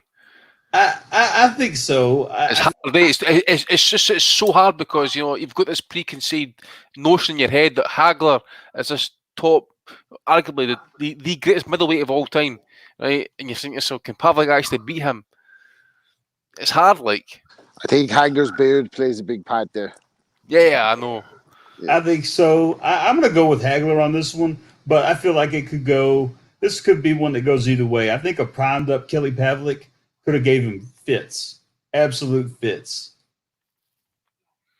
Remember, did he know? Did Pavlik know knock out Prime Edison Miranda? That was a guy who could bang, At that time. He did, yeah. Yeah, I mean, Pavlik had some great punching power. I mean, when that son of a bitch let the right hand go, I wouldn't want to get goddamn way of it. Well, at the same time, he also showed some fucking balls against Taylor, man. I mean, he got dropped bad. His nose was broken, blood everywhere. That's one of my all-time great fights. That is. Oh, mate, I was listening back to PFTP the other week. I was like, fucking hell, that was some fight, dude. That was, I think he was even behind in the cards. Big time. And they come back and say, smashed him up big style. And hey, who's the man in the middle? Steve Smoker. Yeah, that's the guy you want for a fucking fight. That's what you want, baby. But as I say, he ain't stopping it. but hey, Pavlik was fucking badly hurt early in that fight, man. They come back like that and what ends it. Yeah, I'll tell you. On that fucking Saul Farah fight that you showed me, he would have been begging for Steve Smoker compared to the referee he had. He fucking let him get killed. I can't remember what fight it was, but yeah, whenever Lampley says that line, it's so funny. Smoger's the referee and someone's getting the piss beaten out of them. It might have been Pavlik, I can't remember. And Merchant says something like about the fight getting stopped and Smoger picks the guy up, rubs his gloves, and Lampley goes, oh no, he ain't stopping it. But hang on, on the same commentary, I think Lampley's like that. He says, Jim, this is a good prize fight. I know that because I've got 5 spots of blood on my shirt. I think it's Pavlik's blood. Lee the Alcoholic Frotch said it was Pavlik Miranda. Apparently that Lampley said that. Those were the days, man. Those were the days. Fucking hell. Good times. So you went for Hagler, Gabriel, is that correct? Yeah, I'm a final answer Hagler. For some reason, Jason Chukwu, a friend of the pod, an all-round good guy who put in these names, is desperate to get Corey Spinks into the conversation. Now, anybody who's not old enough to watch Corey Spinks, don't go back. Don't go back and watch any of his fights on YouTube because, am I right in saying, Andy, Corey Spinks is the most boring fucker who's took into the ring recently? Like, I mean, am I being harsh? Well, I remember, fight K9 Bunbridge at least twice. I remember that, and he fought. Did you lose his title to our man? Is it Kasimuma? Or did I get that one wrong? I remember he beat Mayorga after Mayorga had beaten Forrest. Isn't that right? I remember he beat Judah in one of the fights, and he got iced in one of the other ones, or he got stopped in the other one. Chukwu says Corey Spinks was quality. I remember Corey Spinks being boring. Maybe I'm being unfair. Corey Spinks. There was 2 of them. There's junior and there was senior. I don't know. This is the one that beat Mayorga, I think he's talking about, right? Yeah. But I mean, he got beat after Pedophile Molina as well. Bunbury stopped him. Was it Jermaine Taylor fight? No, the one. No, wasn't it? That was up at middleweight, wasn't it? Yeah, but I'm trying to think the one where Stewart was losing his shit at Taylor. Was it the Spinks fight or was it the Uma fight? I can't remember. I think it might have been Spinks, actually. Yeah, but he's right in what you're saying. For what I can think, I think Spinks would have had a fair shot at winning that fight, to be honest with you.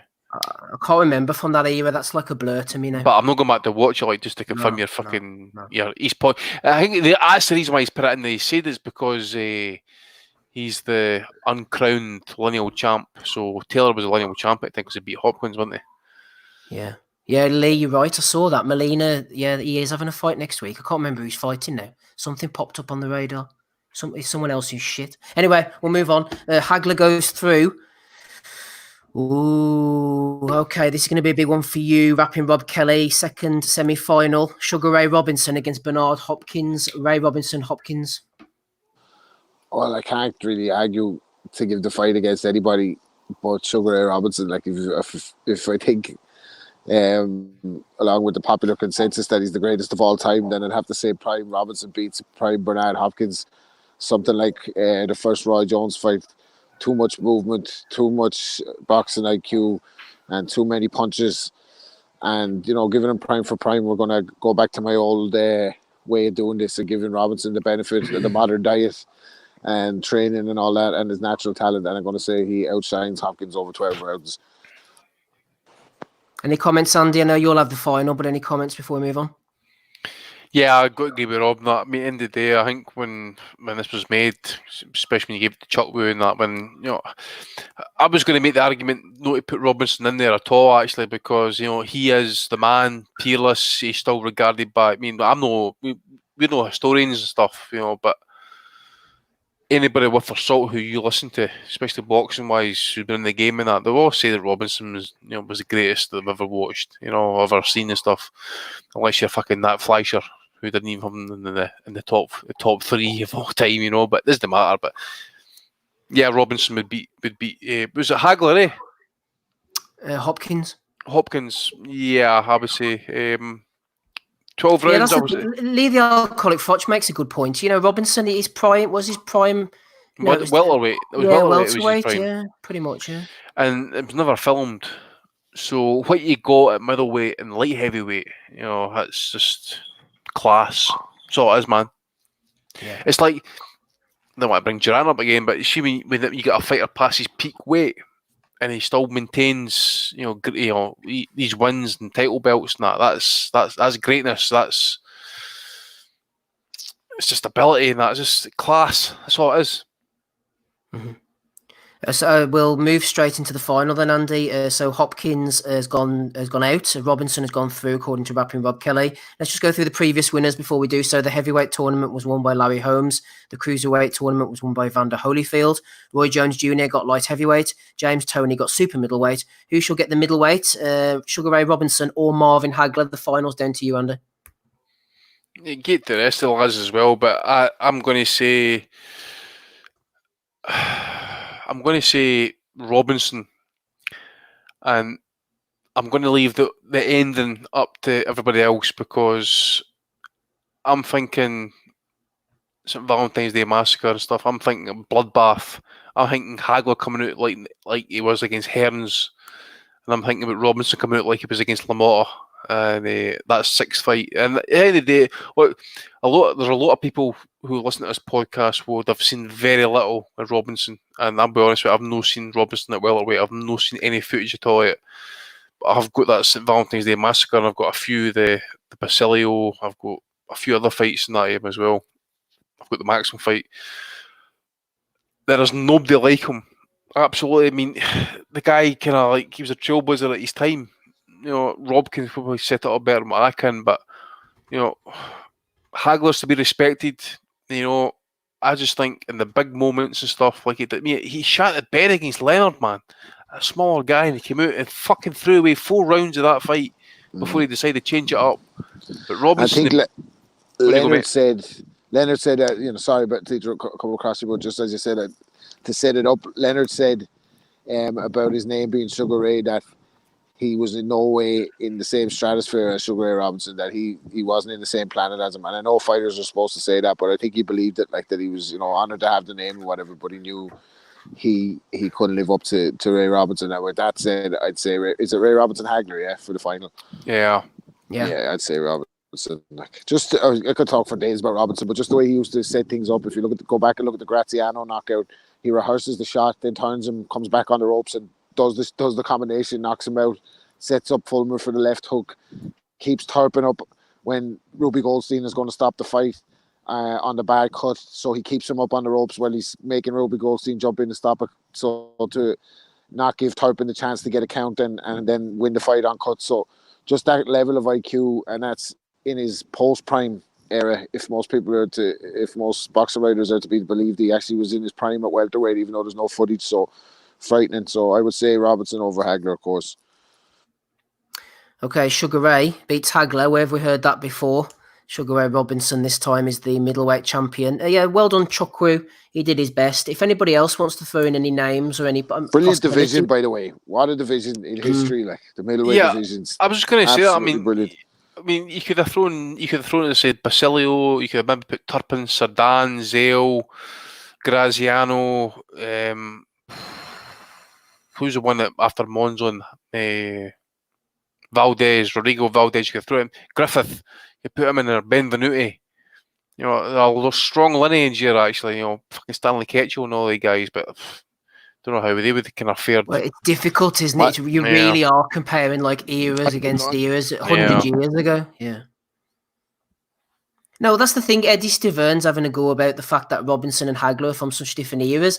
Now, I'm just going by what was chosen. Chukwu did a good job. If you've noticed in the past few weeks, I'm sure the guys haven't really gone that far back in the past. You know, we've only sort of gone back into the 90s, maybe to the 80s to try and avoid that. So if you want to throw in the lighter middleweights next week, Eddie Stavern, then we'll do it. As I say, well, Eddie Stavern, I mean, as I say, I just said it there. You know, maybe you're one of the guys who hasn't watched a lot of Robinson, or if you have you really sat and watched him? So I reckon when you go back and do it, just go back and watch him, because that guy set the fucking the heather on fire by it. That guy was unbelievable. Go even watch him skipping. Watch him training even. Watch some of the training footage of him. Your mind will be blown. Like, see him with the skipping rope and all that. Unbelievable. Yeah. Well, it seems easy. Seems easy in the chat, but Chukwu stepped up and threw them in. As I say, we're going through all the weight divisions, so light, middleweight, welterweight, right all the way down. I'll say we might struggle by the time we get down to the flyweights and stuff like that. I can't wait to get down to minimum weight. Like, you need to do it. You need to do it. That's fucking boxing, man. You know, you fucking create all this shit, all these divisions. So, well, when it comes to the flyweights, if they don't have Duke McKenzie and Dave Boy McCauley in the lineup, you're going to struggle to get anything out of me. Yeah, tell you what, he's better put up make the most of the remainder of this lockdown and start looking at these fights down at the lower weights and that, because you're going to fucking have to put your point across.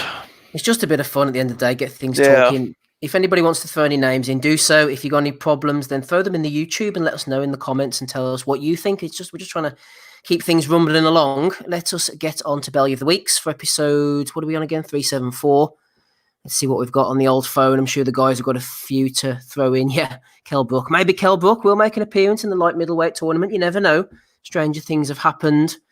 First nomination is for Rich Diggs, nominated by War Tugboat. Rich Diggs says if and when Errol Spence goes toe-to-toe with DSG and beats him, first fight after the accident, it'll be time to start mentioning Spence with the welterweight greats. Only Thurman and Crawford would stand in his way of being mentioned with Sugar Ray Leonard, Hearns, Trinidad, etc., says Rich Diggs, who's been nominated. Fucking hell, man. I win over Danny Swift Garcia. Oh, fucking hell. Putting Rob Kelly on notice there. Joseph Coney has nominated Mayweather Promotions, as has Danny Robson, talking about Jazab Judah and Miguel Cotto. Tony Watt is getting in on the boxing scene. He's been nominated by SD7 plus a load of other people. Michael Martin said Michael Jordan is in the elite category with Ali, hashtag The Last Dance. Tony Watt jumped in and said Ali isn't the best boxer ever. Floyd is. So he has spoken. Martin Hurry has nominated Jesse James. Finally, somebody in boxing. Mike Tyson gives Conor McGregor the credit he deserves versus Mayweather. Conor won a handful of rounds off the top of my head. I think I had it 5-4 to Conor going into the 10th. Conor won the first 4. He won round 9, in my opinion. If it had gone 12 rounds, it would have been the worst scorecards of all time, says this Jesse James character. Cocaine Dawkins has nominated the World Boxing Council. This was an interesting one, Gabe. And if you saw this one during the week from the WBC, they've been putting up fantasy matches. Who would win this one? Ruthless Power versus Smooth Technique, Gabe. Tyson Fury against Eric Butterbean Esch. Who you got?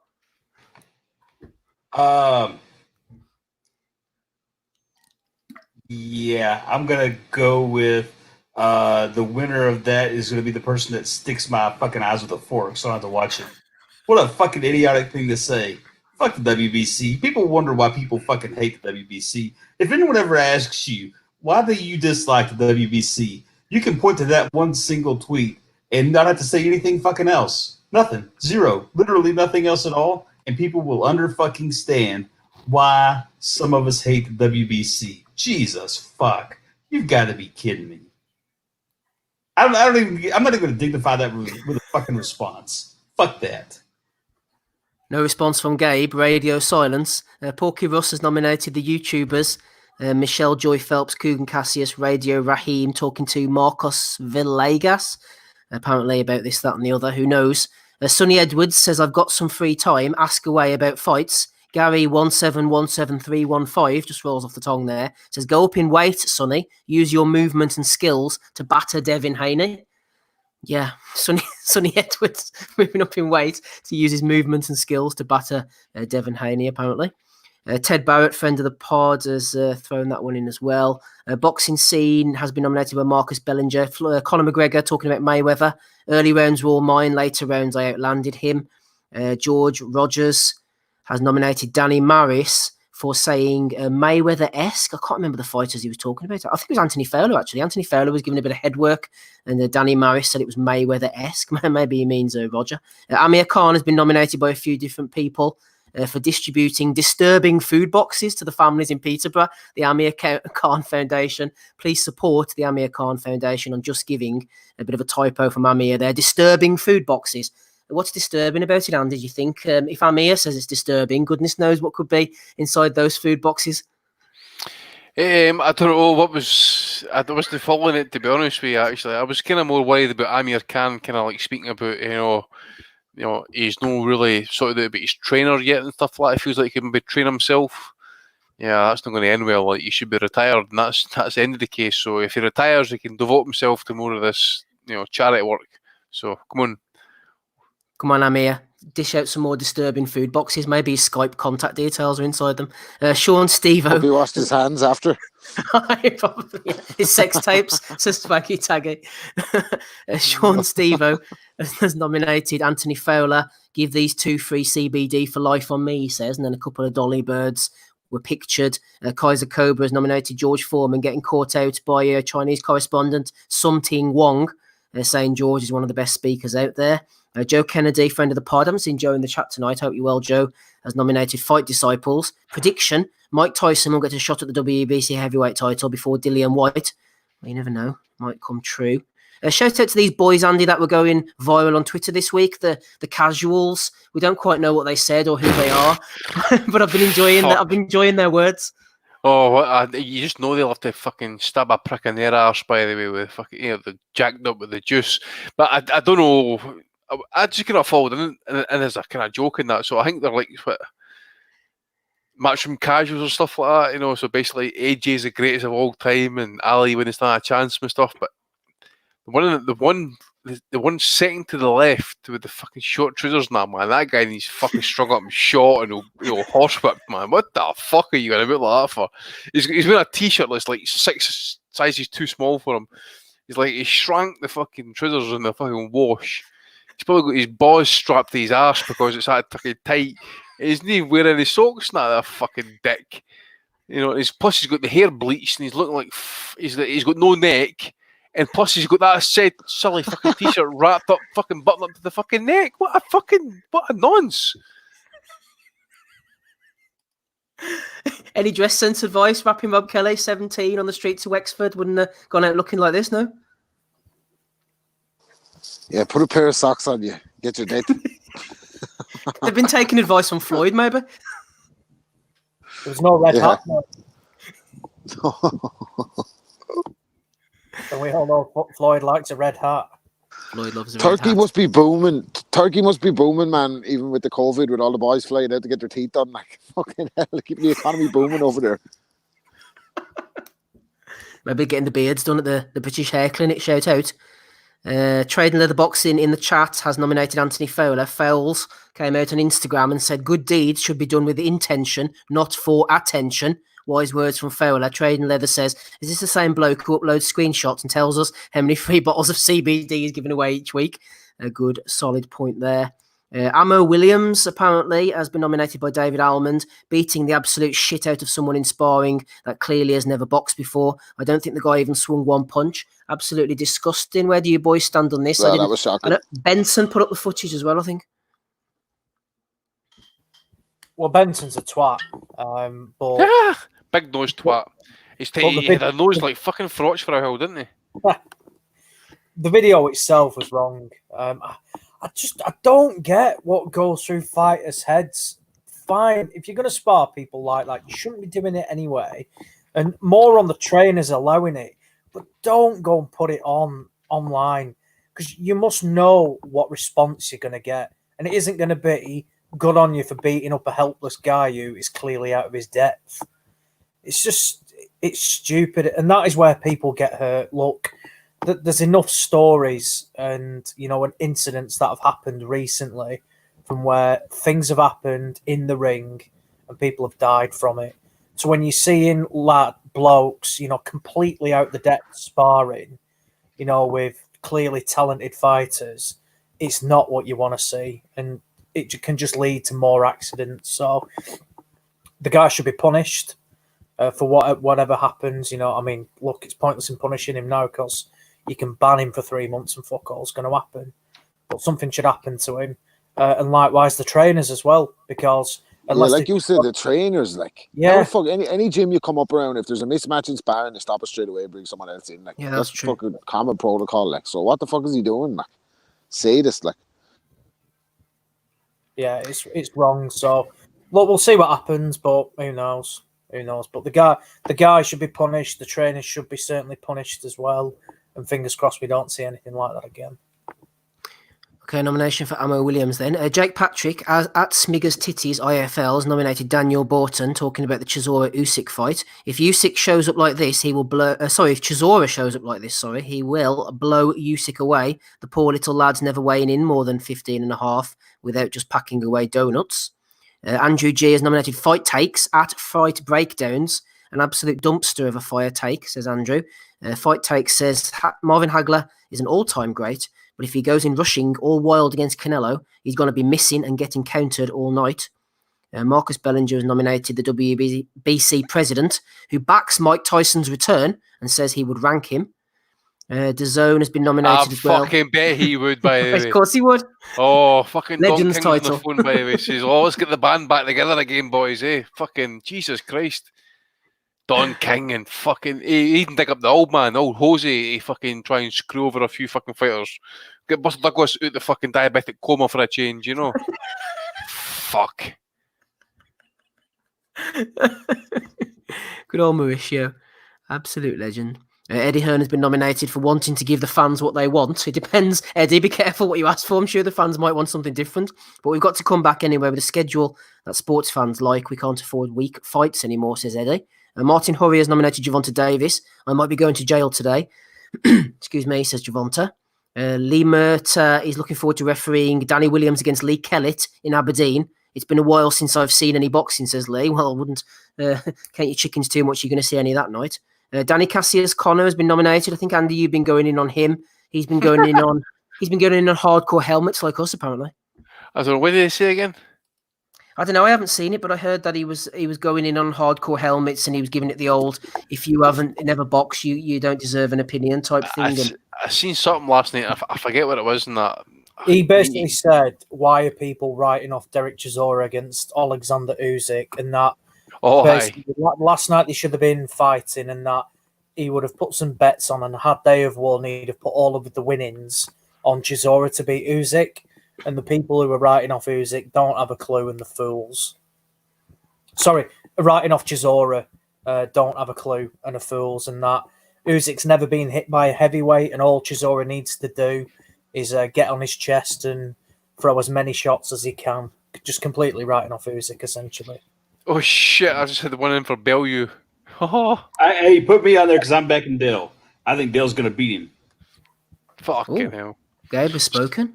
Steve, this Bellew one just came in. It's fucking brilliant. Go on. So he's basically just tweeted out there. Did you see this? 8th of April, right? Tony Bellew, if you're one of them people in the parks just sitting off and socialising, you're a selfish prick. I've got 4 kids and they love nothing more than go to the park, but as I've explained to them, we have to think about others. Do the right thing. # stay home, save lives. The Red Diesel responds, Tony, not all people have big luxury homes to spend time in together. Some people are stuck in bed-sits or one-bedroom flats with 3 or 4 kids. Can't blame for waiting to get a break. Tony replies, try going to Kenya, biggest slum, and that one bedroom flat will seem like fucking Buckingham Palace. People need to understand the dangers that they don't social distance and stay at home. Love You should Tony. just shut the fuck up, like shut up. Leave him alone, man. Just leave him alone. Gonna have to put him up here to celebrate. I love a bit of Tony. There we go. Oh, he's an absolute car crash, isn't he? Nomination for the big man himself. A few more from me here. Andy, you were getting involved on this. Ryan Garcia launches his YouTube channel, wants to shock the world. You had some interesting ideas about what content Ryan might be putting up. Yeah, maybe Donny, 7-year-old, bathed in tears. I can see it right now, actually. But I see he's going to be with the pillow under his t-shirt and stuff. You know, it was some decent content by young Garcia and that, but it's clearly bored that he's crying him like the rest of us. Like, so the sooner he's back fighting, the better. To be honest with you. Yep, certainly. Tommy Cahill has nominated Dillian White. Me and Tyson Fury sparred and I bashed him up about and dropped him on multiple occasions. Simple as that, says Dillian. The last round put up a message. Oh, God, you're not going to like this one, Andy. Complete this sentence. The most overrated boxer in history is blank. And No Boxing, No Life jumped in and said, Roberto Duran, easy. He's not what they make him seem. Ron Jones, Mihal, jumped in and said, contender for Bellew of the Year, let alone Bellew of the Week. Who's they or who's them? This is No Boxing, No Life, No Mass, who said that Roberto Duran is the most overrated boxer in history. He's not what they make him seem. Yeah, but who's that? Who's don't make them like what they seem? I mean, Christ's sake. Oh, fuck. It's serious, man. I mean, honestly, God, people always come back to me and say, I'm a big Duran fan, right? Everybody knows this, but people come back and say, oh, he quit against fucking Leonard in the second fight. Right, okay, he did. But are you really going to hold that against him, mate? A guy who, as I say, is cleaned out lightweight, greatest, one of the greatest of all times at lightweight. So that was a Hall of Fame career alone for a 135, right? Beats Leonard, who's pound for pound, like 1 or 2 at the time. Quits in the rematch. People are like, well, he fucking quit. He quit. That's what you say all the time. But tell me something, he come back and redeemed himself, I think. And to be honest, you can't say that Roberto Duran's a fucking quitter, man. For fuck's sake, look who he fought.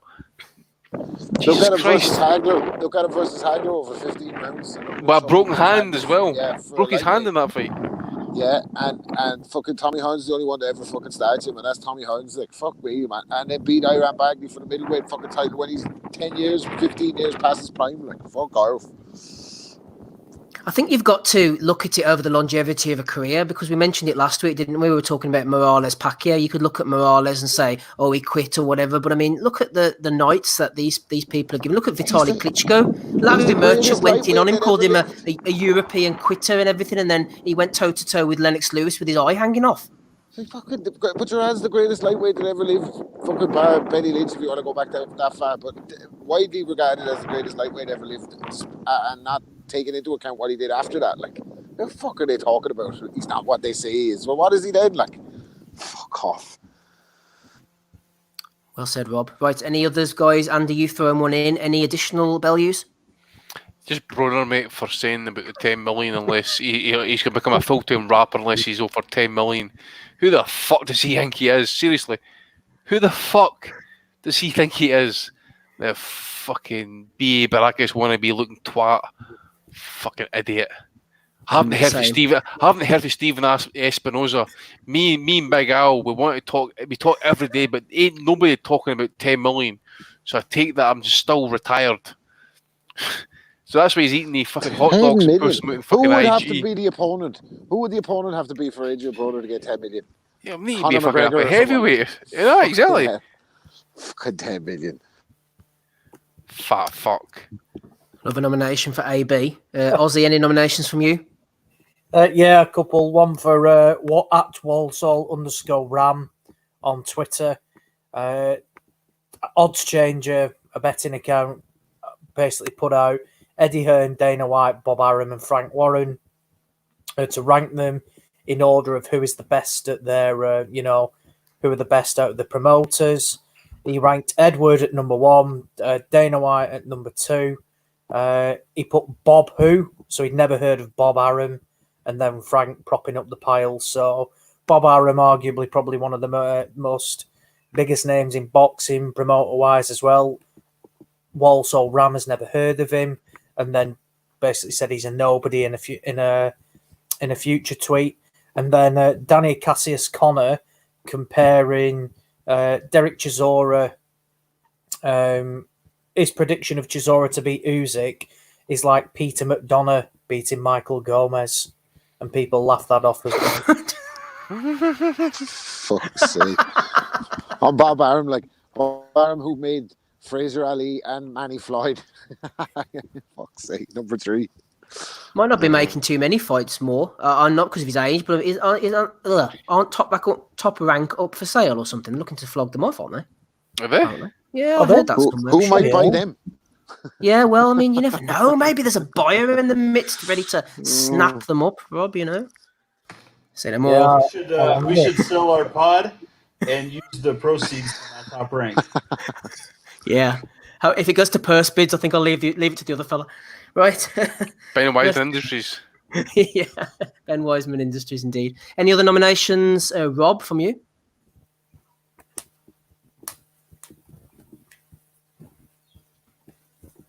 Any nominations for Belly of the Week, Robert? Yeah, no, just Eddie for that one where he said it was his boyhood dream to host fights in his dad's back garden. What the fuck?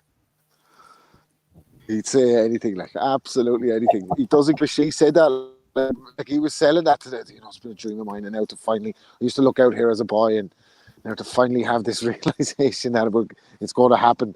He never thought that in his life. Don't fucking tell me you look out into the garden and you're like, Jesus, if Lewis and Bruno could get it on here, it'd be fucking amazing. What the fuck is he talking about? So yeah, one for Eddie. And Bellew, that late one for Bellew was absolutely brilliant as well. Bellew's always good for a nomination. Gabe, any from you? No, not for me. Nothing from Gabe. Right, let's go around the peeps and see who's got what. Steve Broner. Sorry, Steve. Broner has to get it for the 10 million. He has to get it, doesn't he? Sorry. Broner. So you're going for AB, yeah? Yeah. I'm going for Amir Khan. I like his disturbing food boxes. He loves a typo, doesn't he, Amir? He always puts his foot in it, and he just comes out of it every single time. He's naive, he's innocent. Disturbing food boxes. God knows what's in them. I'm going for Amir. One for Amir, one for AB. Andy, who are you going for? Bellew. No, Broner. Broner. 2 for Broner. Ozzy? I'm going for the group of casuals who went viral across boxing Twitter this week. Some of the comments on them were excellent. I do wonder if they've actually seen themselves just basically being ripped to shreds. So someone said they found one of them, didn't they? I think on Twitter. I have no idea. I'm not sure. Send me the link, man. Send me the link. I'm going to send some of the tweets. During the week, I'm sure somebody said they'd tracked down one of them. Whether they had or not, I don't know. So yeah, the group of those lads who were outside whatever, some bar or something, they win it for me. I mean, honestly, especially the one to the right with the big fucking Timmy Mallet fucking glasses on and stuff like that. I mean, who the fuck decided it was all right to go out like that? Did nobody have a fucking word with them? Jesus Christ! You're dressed in a fucking power cut, you useless cunts. And they're allowed to go about shagging and bleeding. Doesn't he, Andy, with his tattooed throat? You can't beat a tattooed throat. Oh, tattooed fuckwit, man. It tells you, that just basically tells you he's got the IQ of a fucking biscuit. Idiot. Tattoo in the throat. I want a drop kick out in the fucking throat, the idiot. No, nomination for the casuals then. 2 for AB, 1 for Amir. IQ of a biscuit. Go on then, Gabe. Have you got a tattooed throat, Gabe? What's that? Have you got a tattooed throat? I could see you with a tattoo under the ear. No, I don't want to be one of those guys that comes off as a tattooed, as a fucking biscuit. Come on, Gabe. Who are you going for? Shit. I'm gonna go. I don't know. Lots of good ones. What's the vote so far? We've got 2 for AB, 1 for the casuals, and 1 for Amir Khan. Man, I'm gonna tie it up with the casuals. Oh, interesting. I remember seeing a guy once, Gabe, and he'd asked for 2 scorpions to be tattooed on the side of his neck, as you do, and whoever had done it had tattooed 2 lobsters. It'd be kind of like who was it? Shit, somebody had a tattoo of a scorpion, and it was a fighter, and it was in one of the 24/7s or something like that, and it was Kodo. And he got when he got all the tons of tattoos, all over him, and they covered up the scorpion because it looked like a lobster. That fat guy that he was always running around with, made fun of him because it looked like a lobster. Talking about spectacular tattooed fuckwits, what about Sam Eggington, by the way? Barry Hearn's love child. He has a tattooed throat. So did Javonta Davis. They're all in these days. What about a tattooed beard? Get the beard tattooed on. I can see Tyler Goodjohn getting the fucking old penis tattooed as well and that, Oh, actually, that's a Oh, here we go. Yeah. Mr. Goodjohn, so he announced a what's it called. He's obviously taken up during lockdown the role as becoming a porn star with his porn star wife. That is it, Alessa Savage or something. His missus. Anyway, after announcing their engagement about 3 weeks ago or something like that, they've now separated. Oh, and he's gone on. He's staying in the industry. They just had too much bad blood. But he called out all of his followers who decided to unfollow him due to the graphic content that he was putting up. So he's created a new account now just for his porn star followers. Oh dear, they're creating some distance between themselves then. Just the 10 inches social distancing. What I tell you what, for what I've seen of her, by the way, kicking about, Jesus Christ. Tyler was punching a bit there because, as I say, he barely touched the sides. It's got to be. He barely touched the rough sides. Conversations over dinner, though, hasn't it? Like when you're married to the porn star, like you know what I mean. It's got to be tough. Like, how was your day? Yeah, I don't want to hear about your day. Like, do I? Yeah, you know yeah. Well, honey, I had something that was 6 inches longer and 5 inches broader. Yeah, there was a few of them there today. Now we were busy all day. Yeah. Talking of sex symbols, Chuckwa is back on Judge Judy again, Rob. Literally or figuratively, or what's the crack with that? I'm not sure. He loves a bit of Judge Judy. He's like that weirdo Taylor who loves Priscilla Presley, but I must say Priscilla's looking well even these days. Judge Judy, he likes an authoritative figure. Does he? Chuckwa. Maybe she could bang the hammer down on him. Right, let's move on. Who won again? I think AB got 2, didn't he? And the Casuals got 2, so it's a draw. Give it to the Casuals. Why not, man? They're not going to get 10 million like AB. Fuck you off. Fucking hell. If AB gets 10 million for his next 3 fights, I'll donate an amount to charity. All right. That's never going to happen. 10 million. Fuck's sake, man. The world's has hit the biggest recession since the 1920s, 1930s, or whatever it is. And he's wanting $10 million. Fuck off, you fucking. The Casuals are up there. The Casuals look like them type of fellas that had no fucking, game or whatever when they were in secondary school, and then they get to fucking college and realise that you can get all pumped up on the stage and get some veneers in Turkey and tattoo your throat, and you can garner some attention in the nightclub. So it's a fast track to get the hop, but if you're really the man, you should be able to get it in a pair of beat-up brothers and a beer belly, alluding to nobody. What a shower of cunts. What's the way they do it? That's the uniform these days, isn't it? Like you have to have the no socks and the fucking pearly whites and the tattoo on your neck. Absolute fucking fuds. They probably pull girls to the one side and they say, "Oh, I want to see where your head's at," and all. That's the way to talk, isn't it? I'll show you where my head goes. Hey. Here, Andy, you said you would donate to charity if AB got the 10 million. What about donating to I Fight For You on the Cash App? I heard that's a good charity. Aye. And he's a monthly subscriber to that one. He is. Fucking aye. I'm going to pay his 10 million to that. Yeah. Twat, man. Honestly, God. I can't. Honestly, I just wish. I know he's got a good beard, but I just wanted something to knock him out and just like that'd be him finished. He'd be a journeyman after that. Seriously, he'd be like a paid gun for hire, or he'd be like washed up in the street in the gutter, and then that'd be it. They'd numb me, and I could just laugh at him for the rest of my life. He's one of these fuckers who's always going to get work, I think, as long as he can stand, you know. I don't know. He's borderline journeyman now. Like, what has he lost 4 out of his last 5 or something? Like, he's fucking not far away from journeyman as it is. Like, you never know. Okay, let's finish up then. Casuals, congratulations, AB. You can share the award with AB this week, Belly of the Week, for episode 374. Thank you to everybody who's been on this evening.